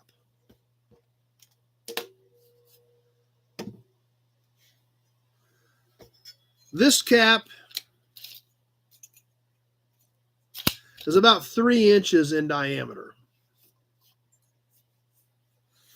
So something for our Ford fans. You're going to get all three, the trio of Ford grease caps all together for your shelf. Now, let me see how I can do this and hold. Ooh, look at that.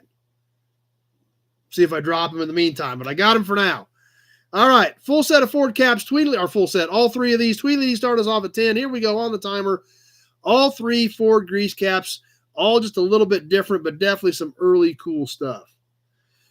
Alec at 10. I had Tweedledee first at 10. I got Alec at 10 as well, but that probably isn't going to last because you're getting all three of these for one shot. So we'll do something fun next, I think. We'll do something a little bit different and have some fun with it here coming up next.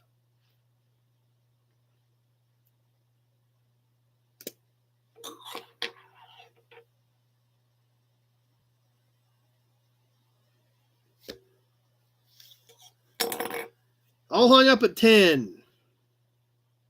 Alec, 13.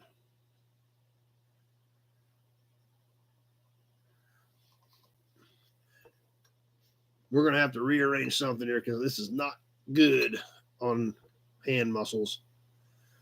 All right. Alec at 13 as we hit the 1 minute mark.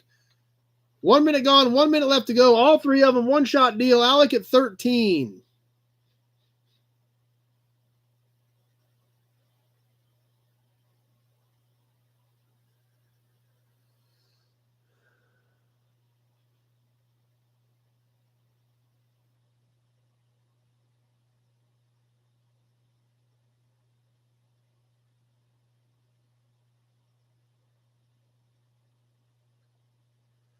Tim, 15 as we hit the minute 30 mark. 30 seconds left to go. Tim at 15.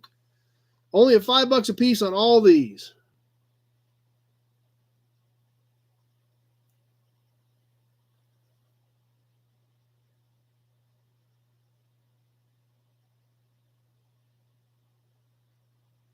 About ready to wrap this one up. Tim at 15. Big Job, 17. And that does it. Big Job at 17.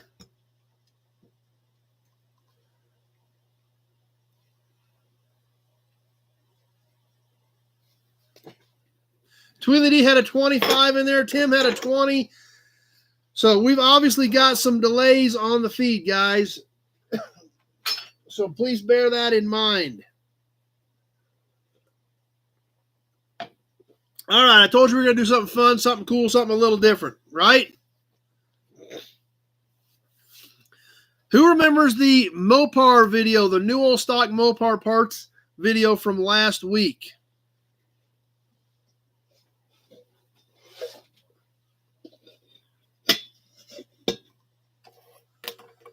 Big Red remembers. I figured some of you guys caught that one. Kevin said he's refreshed many times. So, yeah, we definitely have some delay. So, guys, when I tell you that minute 30's up, you're just going to have to hit it. That's about all I can tell you at this point. But the Mopar video, the new old stock Mopar, remember there were some used hubcaps in there. A small group of used caps. Well, we're going to have some fun with them. We've got 3 caps out of the Mopar load. If you guys saw that video, these caps all came directly out of that load. We have a Dodge. This is a stamped steel, metal base, chrome cap, early 50s era Dodge cap. This one is a car.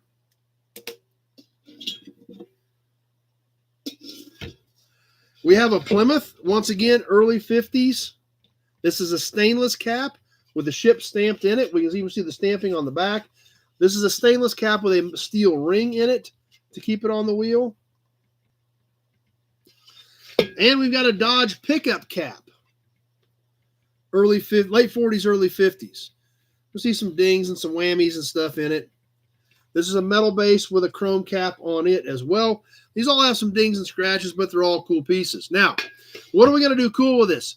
We're going to sell these, and it's going to be choice. Whoever the high bidder is, if the high bid's $20, the high bidder gets to choose 1, 2, or he can take all 3 caps at 3 times the money. So if the high bid's, say, $25, and he wants all 3 of them, the total would be $75. Does that make sense to everybody? So, all 3 of these are directly out of that load where the new old stock parts came from. Fresh off of that video, and if the winning bidder just takes 1 or 2, then we'll auction whatever's left from there on out. But the winning bidder could take all 3 of them and add the whole shooting match to his collection as well. So that's what we'll do. Somebody gets a start. Somebody get us started off. I'm going to sit one of these down so I can start the timer. And let's get rolling on choice on 3 Mopar caps. Briggs is starting us off at 10. We got the timer on. And Brett at 12. Sort of a Dodge bundle, yep. So you get your choice, 1, 2, or 3 at your final bid. Brett at 12.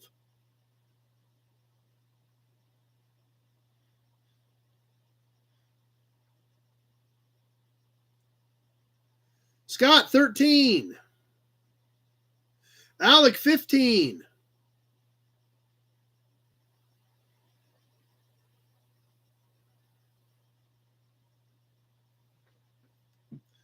One problem with this, I can't make any notes, so I'll have to make the notes after I'm done because I can't hold them up.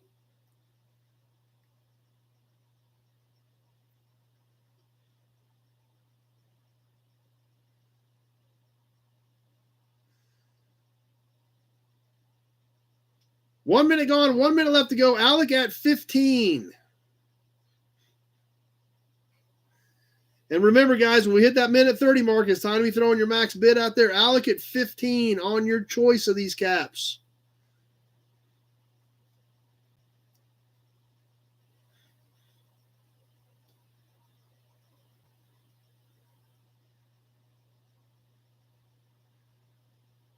Alec at 15. And there's the minute 30 mark. Minute 30 gone, 30 seconds left to go. There could be snipers out there, Big Job. We're keeping an eye out for them.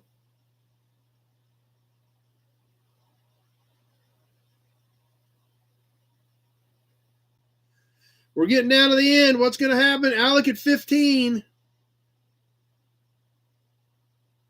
Pete, 17. Kevin, 22.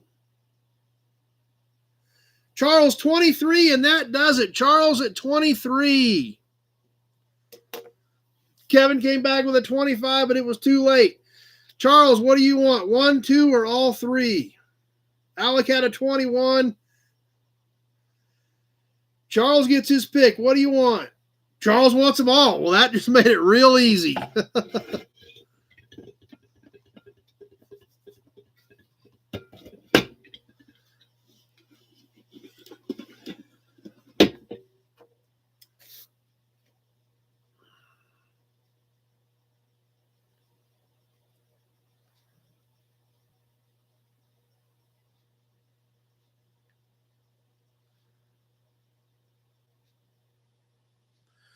Get all these noted down here.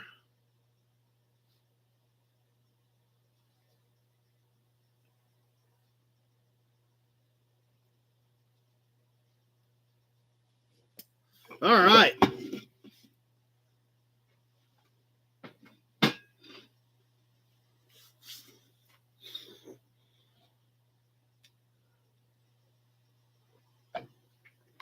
All right, that was fun. Hudson badge. All right, what do we want to do next? Shoot, these are laying here. This is cool. Let's just sell these. I think we've done some of these in the past, but it's been a long time. And I love the colors on these boxes, and the displays were just so great back in the day. The cover is loose. Big Red wants a co-op can. I don't think I got any co-op cans tonight.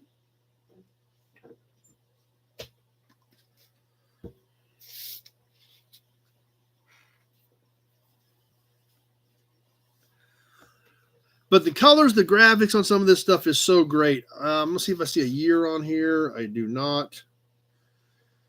But from our friends at the Autolite Spark Plug Company, Autolite resistor spark plugs, a full new all stock box in the original super cool Autolite box. The cover is loose. This is a whole box of new plugs. I guess they're new. Actually, I didn't look at them. But look at the colors, the graphics.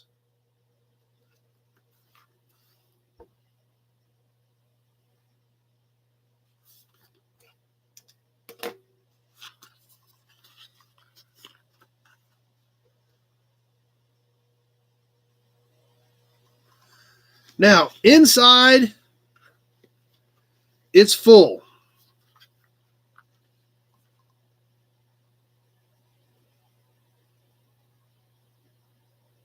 That's true. Tractor Mike is not a fan of the co-op. Big Red starting us off at 15 on the Autolite plugs. Let's at least open one of these boxes.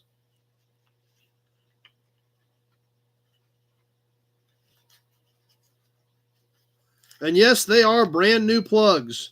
Still got the gasket in there. Autolite resistor.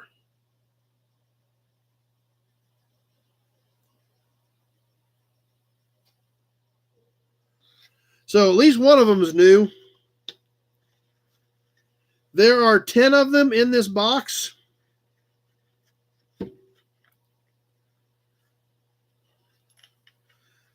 All of the small boxes also have great graphics.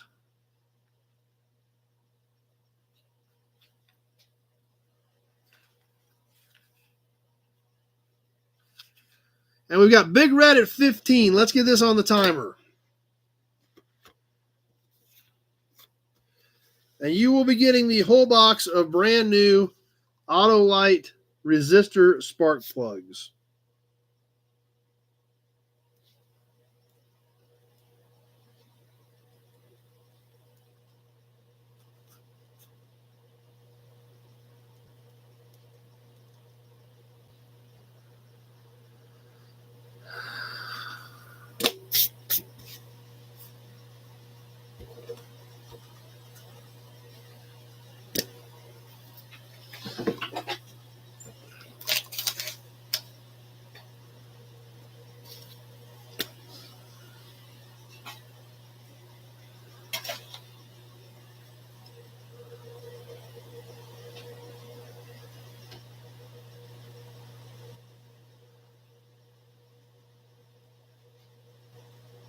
One minute gone, 1 minute left to go. Only one bid at 15 on the whole box.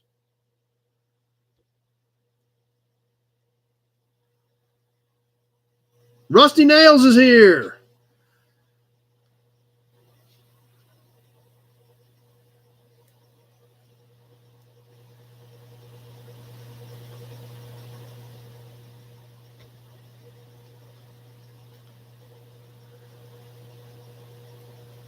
Minute 30 gone, 30 seconds left to go.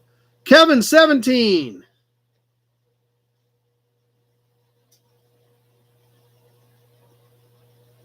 Briggs, 18.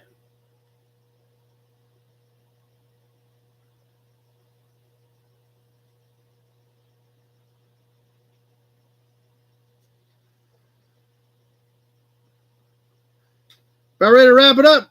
Waycamp at 22. And that does it. Waycamp at 22. Big Red had a 25, but it was too late. Waycamp at 22.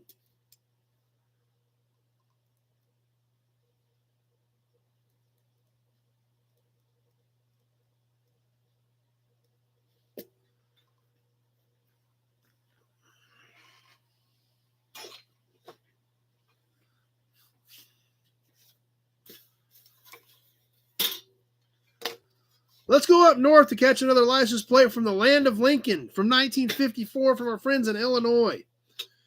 The coolest part about this is the font on the land of Lincoln. Check this out.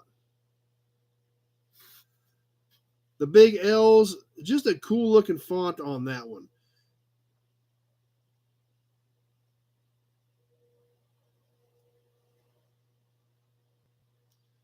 Kind of a forest green with white letters. This one has been up a little bit. Last three digits are 666 though, so you better be careful about that. Does have a little wear, a little tear, but considering this thing is 70 years old, still has really pretty darn decent color. Little crack up here, but I love the way it says Land of Lincoln. It's all stamped in there. All casts are stamped straight into the plate.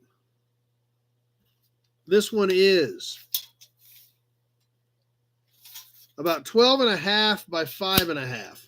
So a little longer than a normal plate, but about the same height.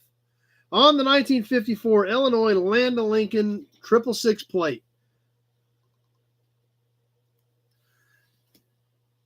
And let's get rolling on this one.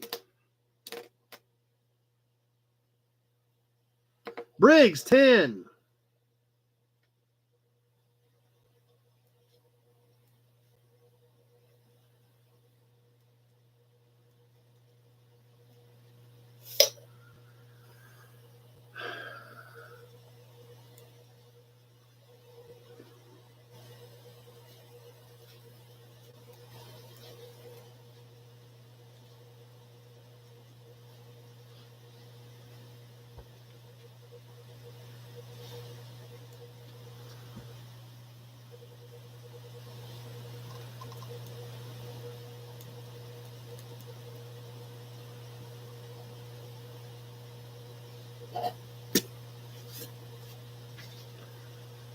Home of the original Mafia.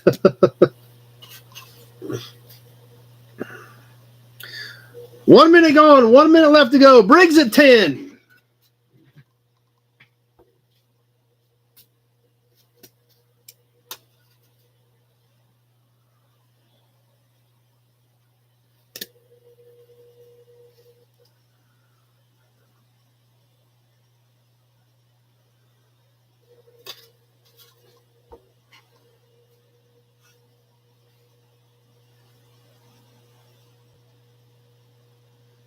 Minute 30 gone, 30 seconds left to go.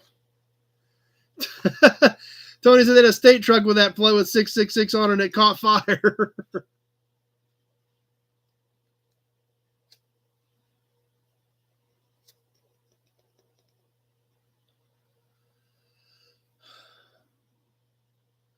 Briggs at 10. That's it. We're ready to wrap it up. Wind it up. We're going to throw this in Briggs' pile. Bill Disc at 13.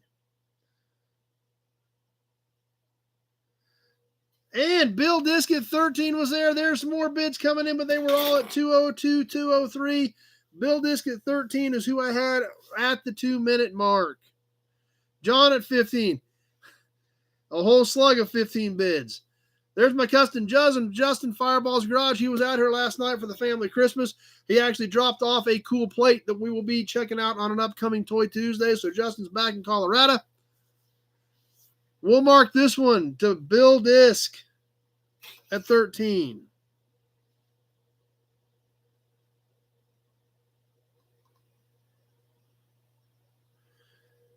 The Rusty Okie is here. Glad Andy made it tonight. We got a couple more things we're going to do. We're getting towards the end. We'll squeeze in a few more pieces yet tonight.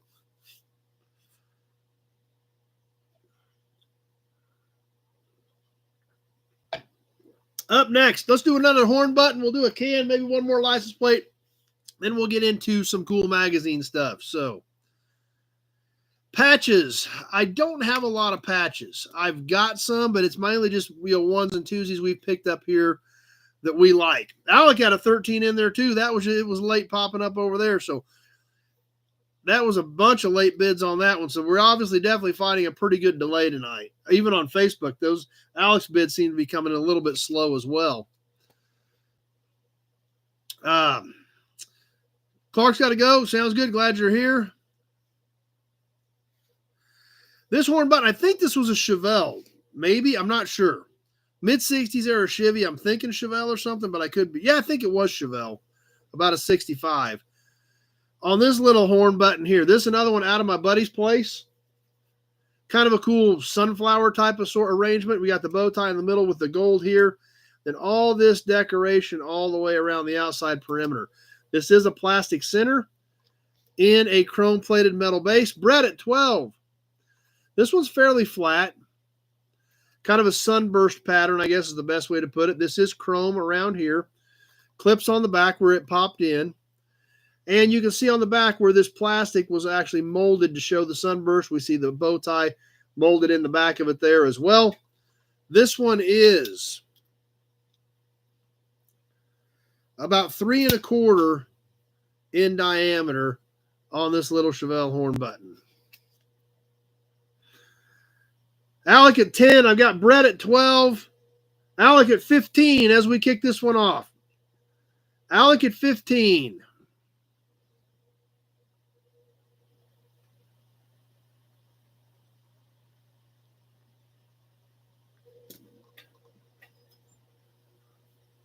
Brett, 16.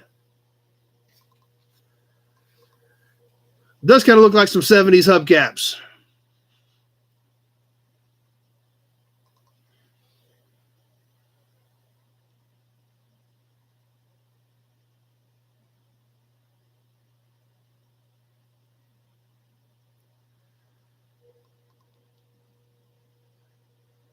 I think Gray Kitty's snoring. I just heard something. I was like, what is that? I think it's Gray Kitty snoozing. Brett at 16.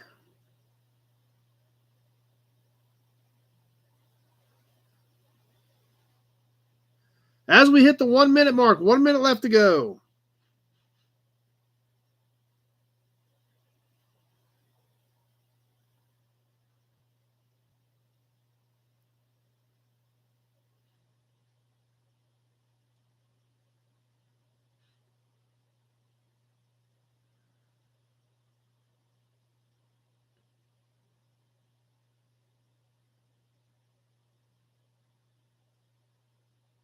And there's the minute 30. 30 seconds left. Brett at 16. 30 seconds left to go on this little Chevelle horn button.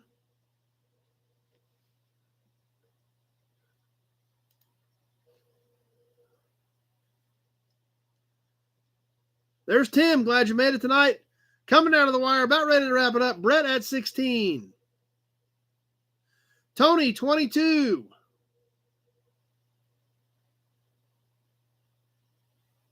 Pete, 28, and that will do it. Pete got that in at like 159. Pete at 28.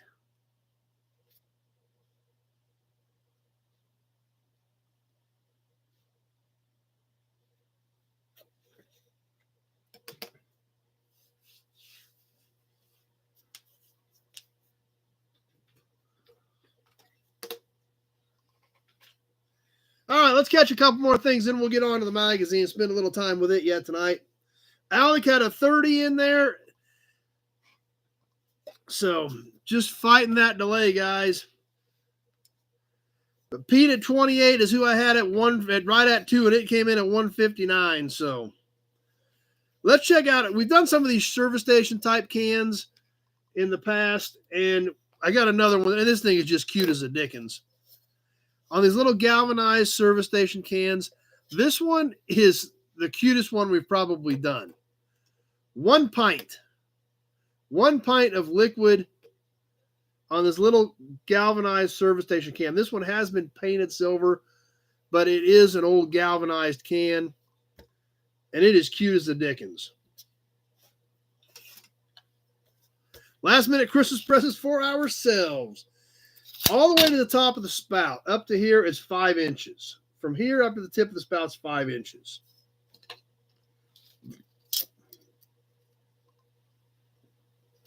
It's about 4 1/4 to the top above the handle. Yeah, I know, Alec. It's tough right now. I don't know what the deal is tonight. 3 1/2 across the bottom. And Kevin L had one in there too that came in late too, Alex. So I think everything just dragging tonight. Yeah, that's right, Briggs. So just a cute little booger. 1 pint liquid service station pour spout can. You know this would work great for? If you like pancakes, put your syrup in that. You can really pour it out of there. See, I had a little bit of water in there from washing it yet. See, exactly. Big Red thinking the same thing. All right, on the cute little 1 pint can, let's get this thing rolling.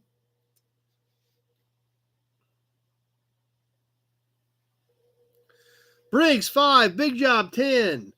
Pete, 10.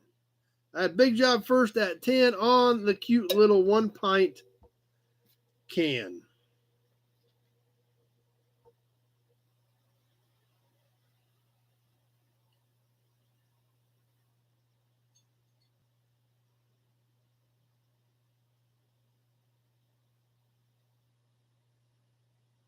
Austin, 12.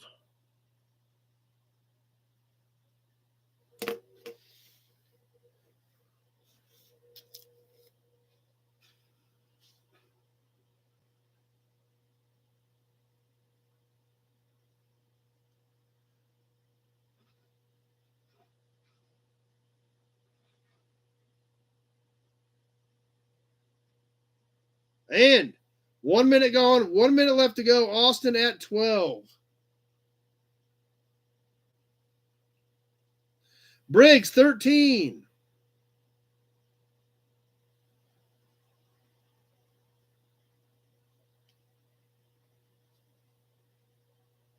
Austin, 15.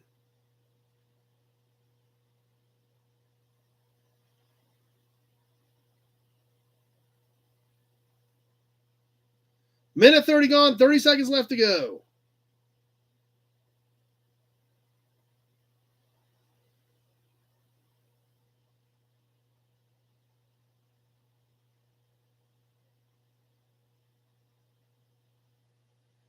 Austin at 15. Big job, 30.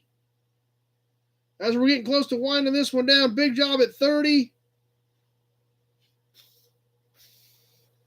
Kevin at 23, a big job at 30, already had it covered, and that does it. Big job at 30.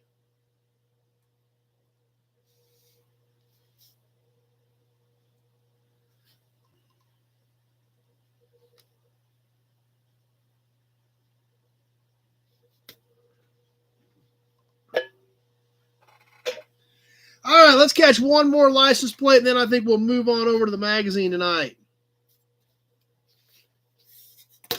This plate is so cool. I debated about whether I should even keep it because it's so neat, but I think somebody else will appreciate it too. Is anybody on here born in 75 or have a 75 vehicle? Because if you do, this thing is great.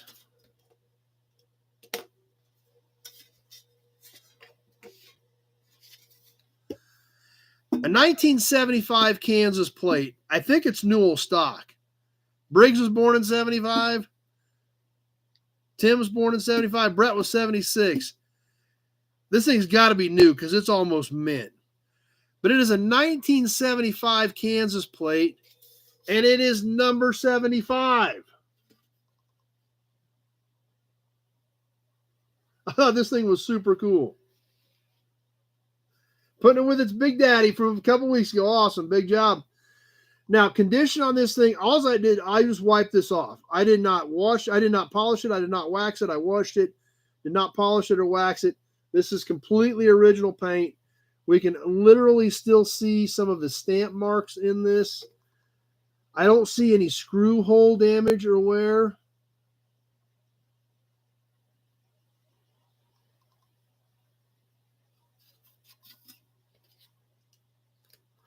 Backside, it's a different color green on the backside. These were painted. Wheat Centennial on the 1975 Kansas plates.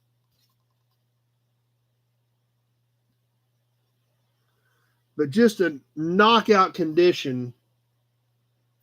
Beautiful colors on a 1975 plate. So anyway, let's get this thing boogieing, see what you guys think. And let's roll on the 75 plate. Briggs, 11.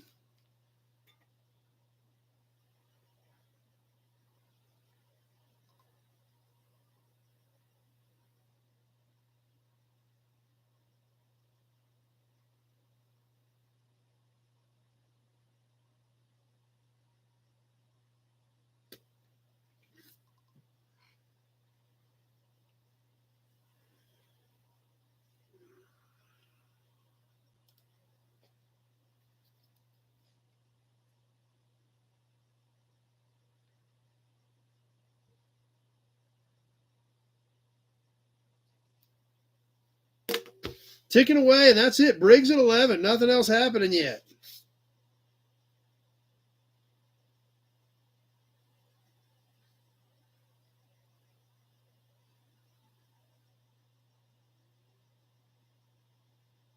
One minute gone, 1 minute left to go.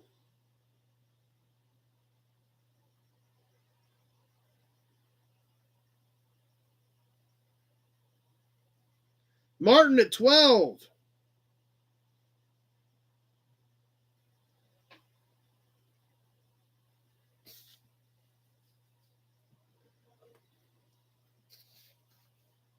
Briggs, 15. There's the minute 30, 30 seconds left.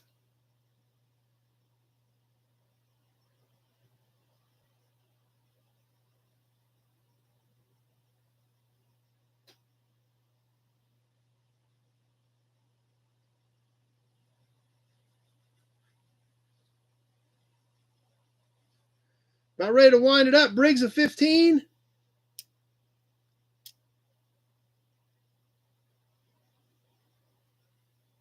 And that does it. Briggs at 15. That was a great plate for that.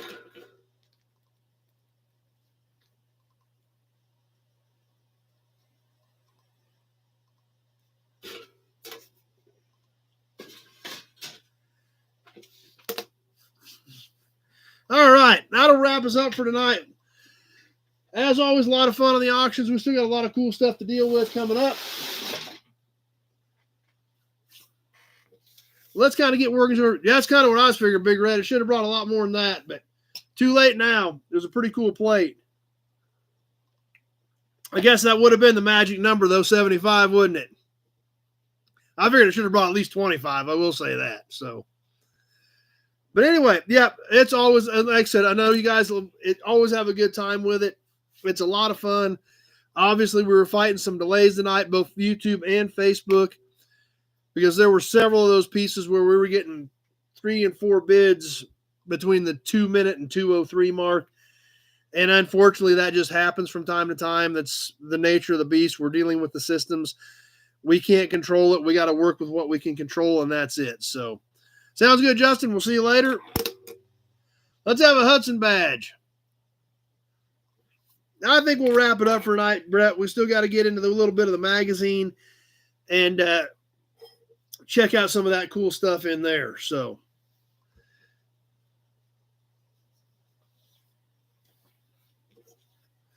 but tonight, I think we're going to go back to another automobile trade journal. We went back to 1913 last week. I think we're going to go back, spend a little bit of time with another one from our good friend Glenn that he found for us. The Automobile Trade Journal from October of 1934. There's been a ton of killer stuff in this one. Where we're at in this one, as I was looking last night, we're into a bunch of ads, several pages of killer ads that are literally 90 years old. So pretty cool to check some of that stuff out as well. So that's kind of what we're going to be looking at tonight. Once again, from our good friend Glenn, he found this one and another one for us, kind of working through these as we have time and can check some stuff out. Yep, I bet it does, Briggs. Glad you were here for a while. So let's see what we got in the Automobile Trade Journal. As always, we've got Kevin's business card in here for our bookmarker. Let's check some of this stuff out.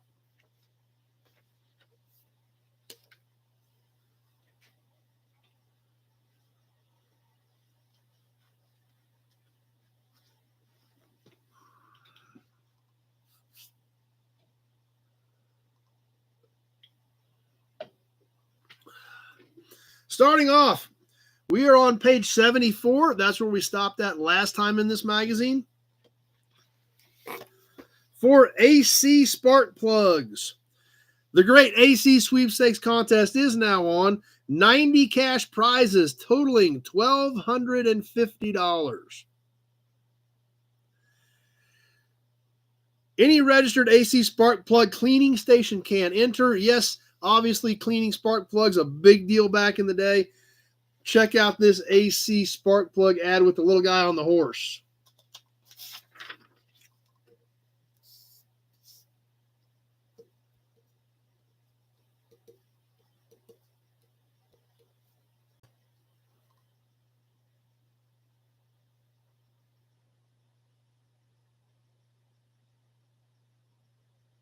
Sounds great, Matt.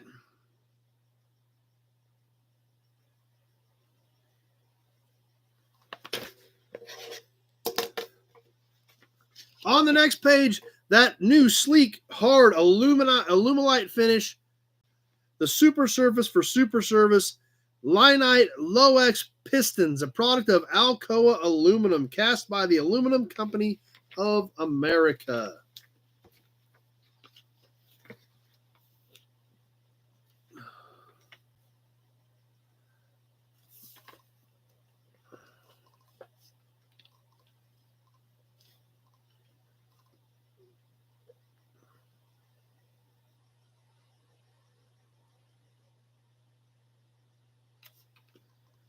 See if I can click that back open.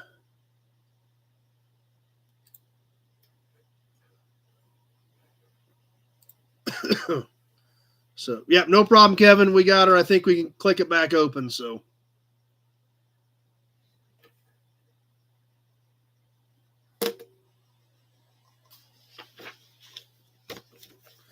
what's up next? Going back to 1934. There again, just like in today's world, who advertises pistons in an automobile magazine? Because nobody overhauls engines. You basically buy remans. There's companies that's all they do are reman them. Yep, I think I got it, Kevin. No problem. That happens. I know we get a lot of stuff going on there. So, but not only are they advertising pistons, also advertising valves, rich valves from the Wilcox Rich Corporation in Detroit. And again, in 1934, the automotive industry will use more rich valves as original equipment than any other make. You are playing safe when you recommend and install rich valves for replacement.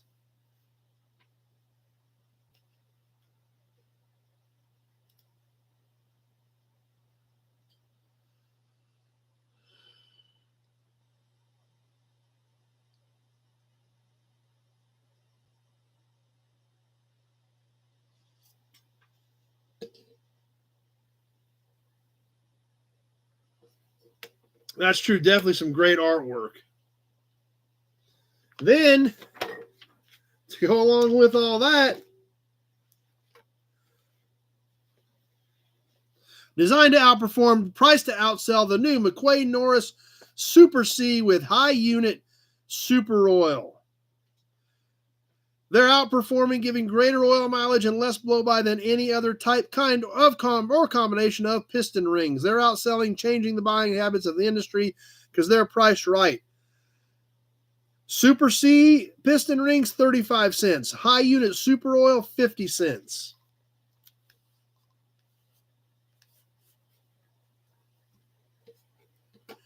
There you go, big job.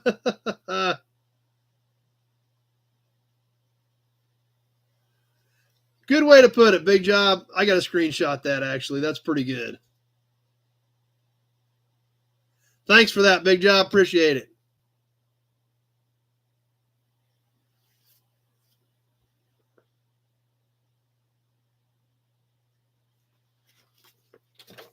So pistons, valves, and rings in a regular trade magazine, definitely not what we see anymore.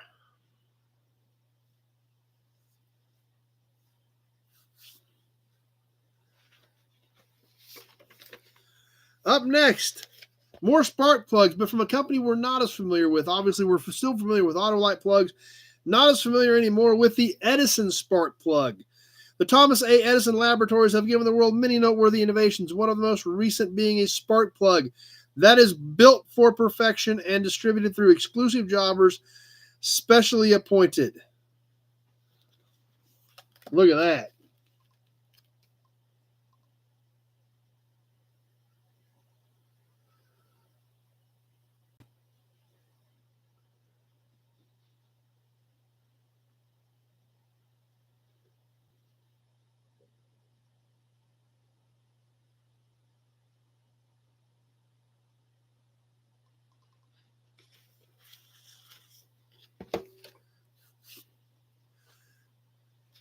The next ad, the Delco Lovejoy, a factory in 1934's greatest automotive development. And there again, we've got to remember, we're in 1934, okay? And this is something that really, you think about, puts us in 1934. The greatest automotive development, individual wheel suspension. Yes, not a solid front axle. Independent front suspension, Delco Lovejoy hydraulic shock absorbers.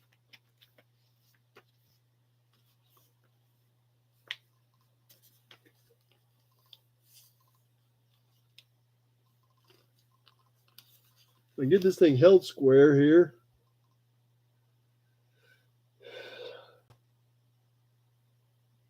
Pretty big deal for 1934.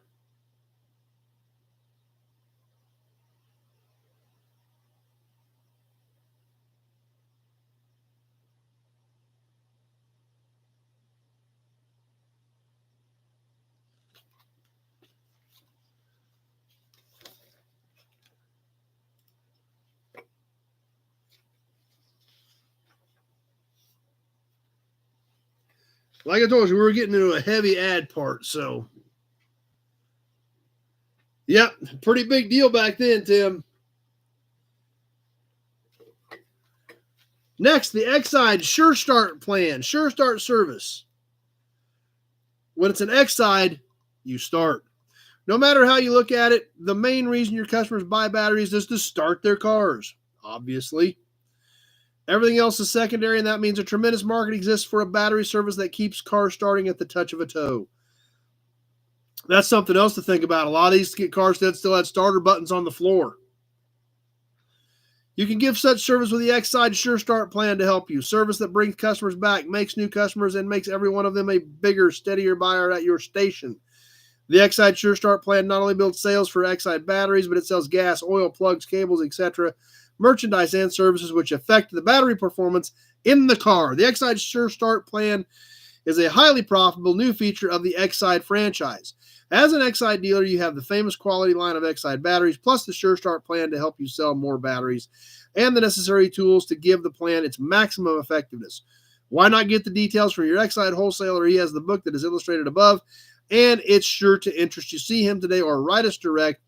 New low prices on Exide's liter battery now in effect. Get your copy of the Exide Sure Start plan from your local Exide wholesaler.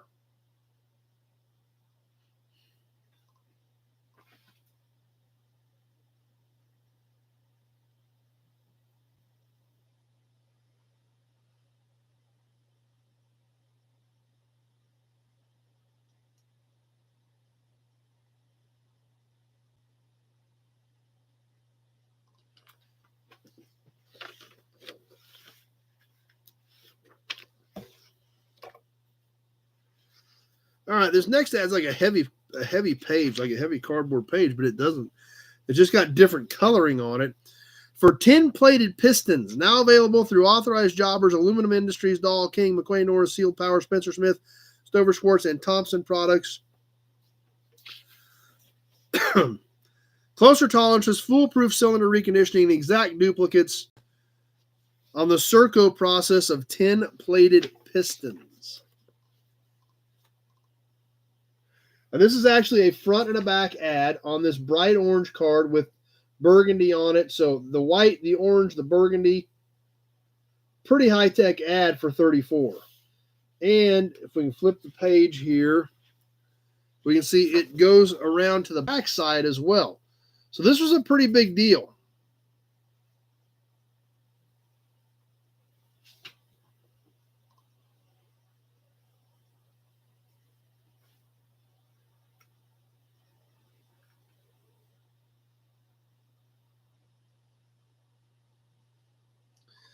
And then next to that, Ferrado brake linings.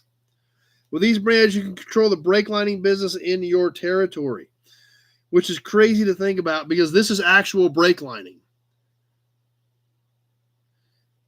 You would think the tin plating would burn off, but apparently it was a pretty big deal in 1934. So the different types of brake linings, and yes, people actually did take brake shoes off, punch the rivets out, and re-rivet new linings to the shoes in the shop. That's what the thicker paper may have been for the extra color. I'm not sure. Only see ads when we show them here. Something we definitely aren't going to see in today's world is where they are advertising their asbestos brake linings.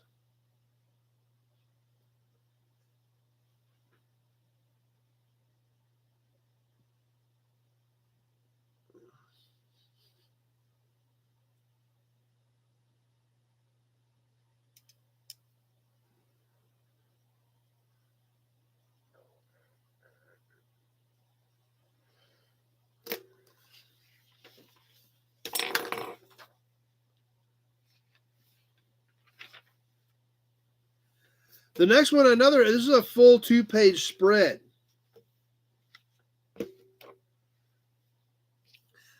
Libby owns Ford safety glass. Breathe easy with asbestos brake lining. Absolutely, Big Red. Frank's going to jump off. Thanks for being here tonight, Frank. The 6 million people who saw this page in the Saturday Evening Post, Collier's, and Liberty, plus the many millions more who are reading the same message in newspapers and hearing it on the air, realize that a car is no safer than the glass in its windows. The new low prices for safety glass all around, recently announced by many manufacturers, gives dealers a new argument that will close many a sale. The way to take full advantage of this new sales tool and make it sell more automobiles for you is to order your cars from the factory with safety glass all around. Have them on your floor ready for delivery. Unless you do, you will never know how effectively safety glass all around at new low prices can help you make sales. The Libby Owens Ford safety glass. Rusty Nails just got rid of a brake shoe machine. I've actually got one out at the yard, come out of a friend of mine's old shop where they were. It was actually where they would, one where it was a foot press. You punch the rivets out and then you put the different attachment and it would re-rivet the new ones in. So quite an ad for Libby Owens Ford safety glass. Yep, I absolutely do remember core charges on brake shoes, Tim.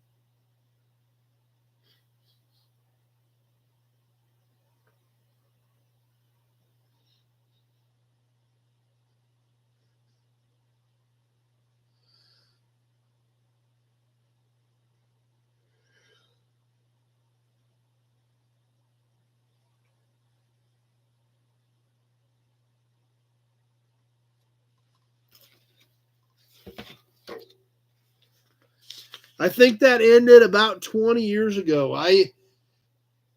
See you later, Brett. Get some sleep. Get that truck on tomorrow. About 20 years ago, when I bought my first parts store in 01, I know we still did have core charges on brake shoes, but it didn't seem like it was around very long. So probably, 04, 05, 06, 07, somewhere around in there is when I had CarQuest stores, and that's when they quit charging a core charge on brake shoes.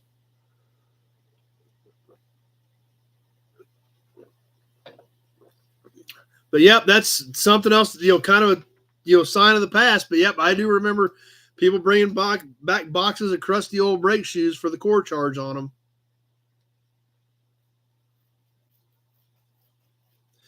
Let's catch a couple more ads here real quick, and then we'll get ready to wind things down. Next, from the Permite products. Remember, Permite parts for Ford, Chevrolets, Plymouths are priced to compete. It's fact. The Permite line, standing quality since 1927, enables you to compete for business you might otherwise lose.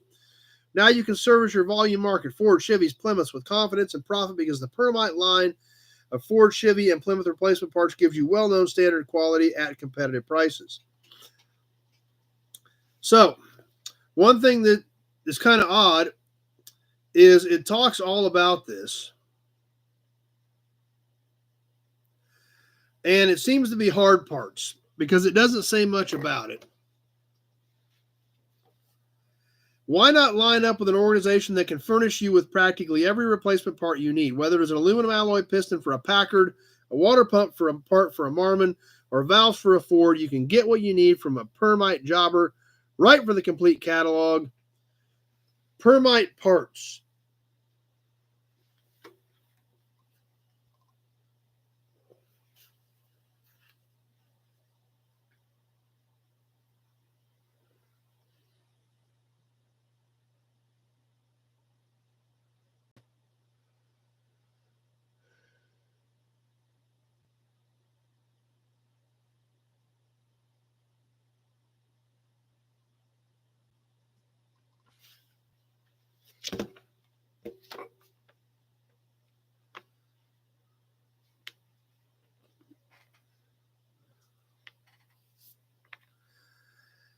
This is kind of different.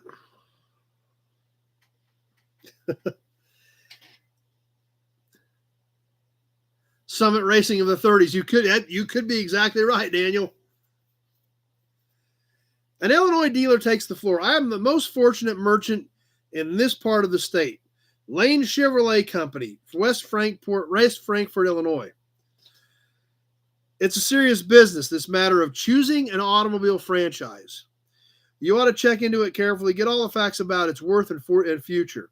Read what Mr. Lane of West Frankfort says about the Chevrolet franchise. This is so weird. I call myself the most fortunate merchant in this part of the state for a reason which every businessman will appreciate. During the 6 years that I have been selling and servicing Chevrolets, I have been able to show a net profit each year in spite of the Depression. Because remember, this is 1934. We're pretty much at the height of the Great Depression. From the way things are going, it looks as though I am in an even better spot for 1935. How many businesses can show such steady profit? You know the answer.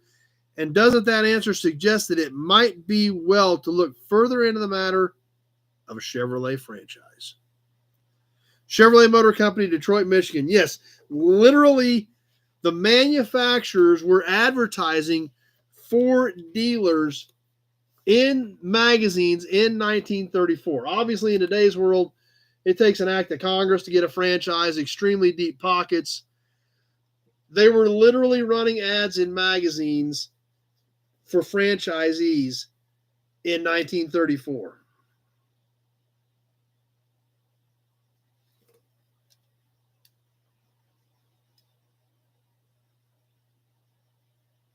Crazy to think about.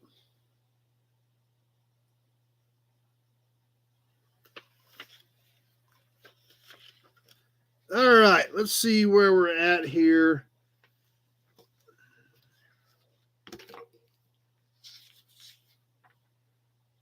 Yep, I think we'll go ahead and call it there. Save some more of this Automobile Trade Journal from 1934 for an upcoming week. So you can find Kevin's business card here. Ah, there we go. Put Kevin's card right back in its slot. So we know where we're at for the next time. Got him right there. Whoops, had him right there. There we go.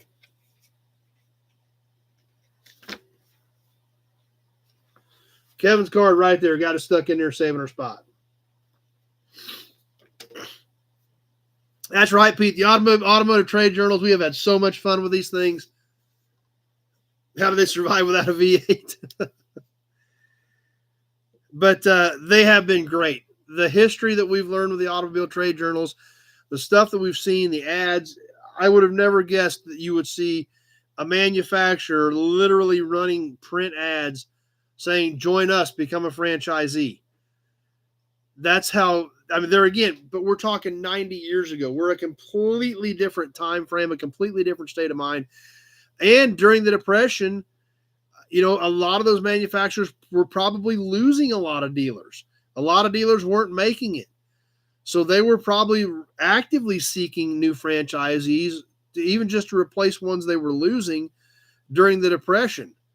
So you're right, Glenn, it's incredible history. Just like the 1913 one where the breaking news was the Dodge brothers had left Ford. I mean, it was just nuts. Yes, the V8, the flathead V8 came out in 32, Tim. Big Red just ordered a 28. A lot of you guys have been ordering your own different copies of them, and they are so cool and so great and so much neat stuff in them. I'm glad we are able to have this much fun with them and learn so much. And big shout out to Glenn for providing us with that one and another one that we'll get into sometime here in the near future. So next week, we'll probably jump up a few years and get into some other stuff since we've done a few auto trade journals here lately. There's so much cool stuff in here. That 1913 one's a couple hundred pages. So we're just working through them over time.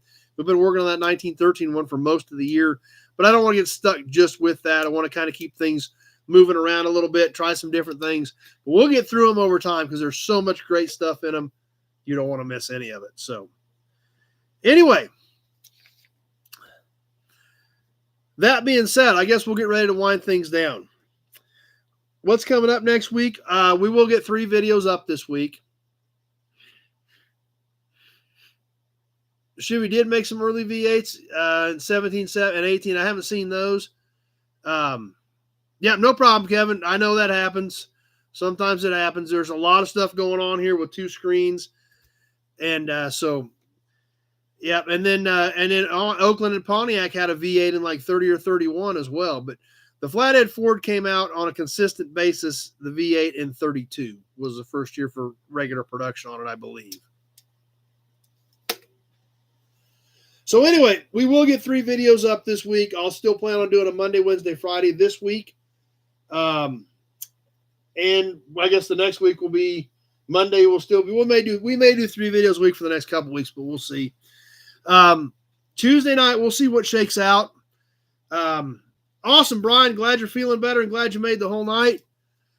Thanks for the Johnny Carson comments. Big job. That's still so cool. I appreciate that you guys consider what we do on here at least of some decent quality. Plugs on the intake side of the head. Yeah, there was some weird stuff. Those 31 Pontiac and Oakland V8s had like an angled head. Like the head went like this. Like at an angle. It was weird. Like the head was like here and it went up or something weird like that. So anyway, we'll see what happens Tuesday night. If it works out, I'll jump on. If it doesn't, we won't worry about it till the following Tuesday. I will get 3 videos up this week. Next week, we are going to give all this cool stuff away.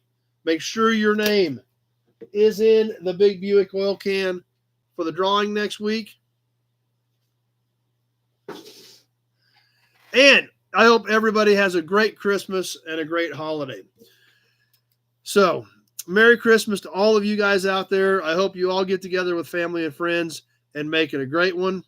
Merry Chrysler. That's another way to put it. Because, and that's, I mean, like, and every year, that's the reason for the season. We hear that. It's, it's kind of a, just a normal, but it really, it's all about your family, your friends, and everything. I mean, that's what it's about, coming together, just like we do on here every week. And I'm very appreciative of all of you guys for supporting what we do here. You guys joining the membership group. That's been awesome. So excited about that. I hope you guys enjoy doing it and being part of it, getting the different colored icons. And as we go into 2025, that's right, Kevin. We started tonight with all good friends here. And that's exactly right. That's why the gathering of the Nobodies worked last year. That's why I think it's going to be even bigger and better this year. There's Pappy. So that's what it's all about. So I hope everybody enjoys it. Take some time out of your day and have a good time and enjoy your family and friends. And looking forward to what we're doing. We're going to do something kind of weird this year. And I think it's going to be a lot of fun. But real quick, just in case you guys are curious, my sister and I went and bought an entire pallet of Amazon mystery boxes. So everybody's going to draw, and then you get a draw, and then I think we're going to go by colors. I think she's got colored bows. Whatever color bow you draw out of the bag, you get it. You go get that corresponding Amazon mystery box. So looking forward to that. We've never done anything like that. It's usually trying to find something for everybody, and it's kind of a pain in the butt. So her and I just went and we split a pallet. She paid for half. I paid for half. And we got to go pick all these boxes up tomorrow, haul them all out to Mom and Dad's. I think there's 24 mystery boxes on this pallet. Stack them up out there, and then nobody has any idea what anybody's going to get. They are all identical size boxes, all exactly the same size, nothing weird, nothing abnormal, no weird shapes. They're all brown box. There's 24 boxes of the exact same size, all stacked on a pallet. And you pull a bow, you get that corresponding bow with the corresponding box, and then we open them up and see what everybody got. So looking forward to that. I think it's going to be a lot of fun. Definitely something different. So, and that's right. And just like Big Job said, remember what it's all about. The Christ child was born on Christmas Day, and that's why enjoying it with your family and friends and making sure we keep in mind what's important out there and what's going on, that we don't forget that is the reason for the season. And that's what the whole purpose of this is to be with your family and friends and recount your blessings. Remember what's important.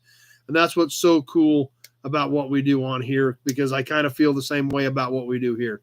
That's true, Big Red. I hope I don't get a box of Toyota parts.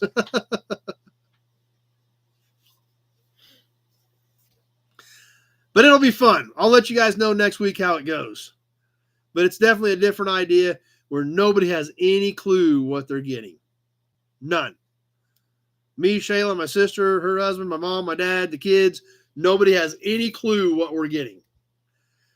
All I know is we have 24 identical boxes. So who knows what's in them? You might get a bag of cat litter. You might get an iPad. Who knows?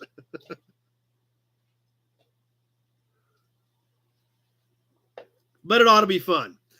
And there again, remembering the reason for the season is to do that, have fun with your family and your friends, and that's what's great about it. So thanks, Joe. I appreciate the kind comments. And I really do hope everybody has a great week and really enjoys the holidays and has a good time with all their family and friends. So that's right. It could be a box of women's underwear. You have no idea. No idea. But that's why I'm so excited about it. Because we have 24 identical boxes. And they're pretty decent sized boxes. I mean, they are, I don't know, they're probably, I don't know if they're 24 inches, 20 or 24 inches long, probably 16 or 18 wide, and probably 10 deep. And there's 24 of them. And they're all exactly the same. So it's going to be fun. Yeah, I hope I don't get a box of women's underwear, though. No, they say nothing on them. They are 24 identical brown boxes. So it's going to be a good time. They say nothing other than they got the piece of Amazon tape across the top sealing them up. 24 identical boxes. We have nobody has any idea what we're getting. We don't know what we bought. We don't know what's in them. And we just went and wanted to buy a pallet of them. We only knocked $5 a box off to take a pallet, but we bought a whole pallet of them. So I guess who knows? That's how they come in. So probably the Amazon returns, I'm guessing. We could have bought 24 boxes of socks. We could have very easily. But yeah, I guess the Amazon return department prepares them. We may have. We are exactly right. We could have spent a ton of money on cat litter and socks. No idea. Pete's gonna do that next year. So I'm looking forward to it. I am. I think it's going to be a lot of fun. So we'll see what happens. I'll keep you guys posted next week on how it goes. But and every year, none of us really need anything. So we're always trying to figure out something to buy. Like for my sister and her husband and my mom and dad, we'd go buy them a box of meat at the packing plant because they can always use that. So we're always just trying to find something that somebody can use because none of us really need anything. The Mr. Oktoberfest costume, the Big Red Return might be in one. It might be. You never know. I will laugh. I'm going to take a screenshot of that just in case there are some costumes in there. Because we really don't know. But that would be hilarious if there was one of those in there. So that's what we've got planned for Christmas Day. Looking forward to it. I think it's going to be a lot of fun. Then the following week will be New Year's, and as long as, like we talked about last week, as long as the weather holds, we will attempt to do a live from the yard on New Year's Day. Charles is here, Charles Wickham, and try to squeeze that in coming up in a week and a half. Next week, we'll be giving these away. Hope everybody has a great week. We're going to go ahead and wind things down now so everybody can get to bed, get ready for their week. Hopefully everybody has a great one. Enjoy the season. Don't forget why it's here and enjoy your family and friends and keep in mind the whole reason of what's important out there. I appreciate you guys being here and making this what it is and helping build the camaraderie that we have on here. It's amazing. Thanks for all that. And I appreciate all of you guys for what you do, making this what it is. Looking forward to 2025, looking forward to your ideas, looking forward to the gathering of the Nobodies, the second annual, and looking forward to a fun year. Have a great Christmas, everybody. Have a good holiday. We may see you Tuesday night. We'll play that by ear. We'll definitely get some new content up this week, and we sure hope to see you all right back here, same bat time, same bat station, for some more Sunday Night Live chat. Have a Merry Christmas and a great week, everybody.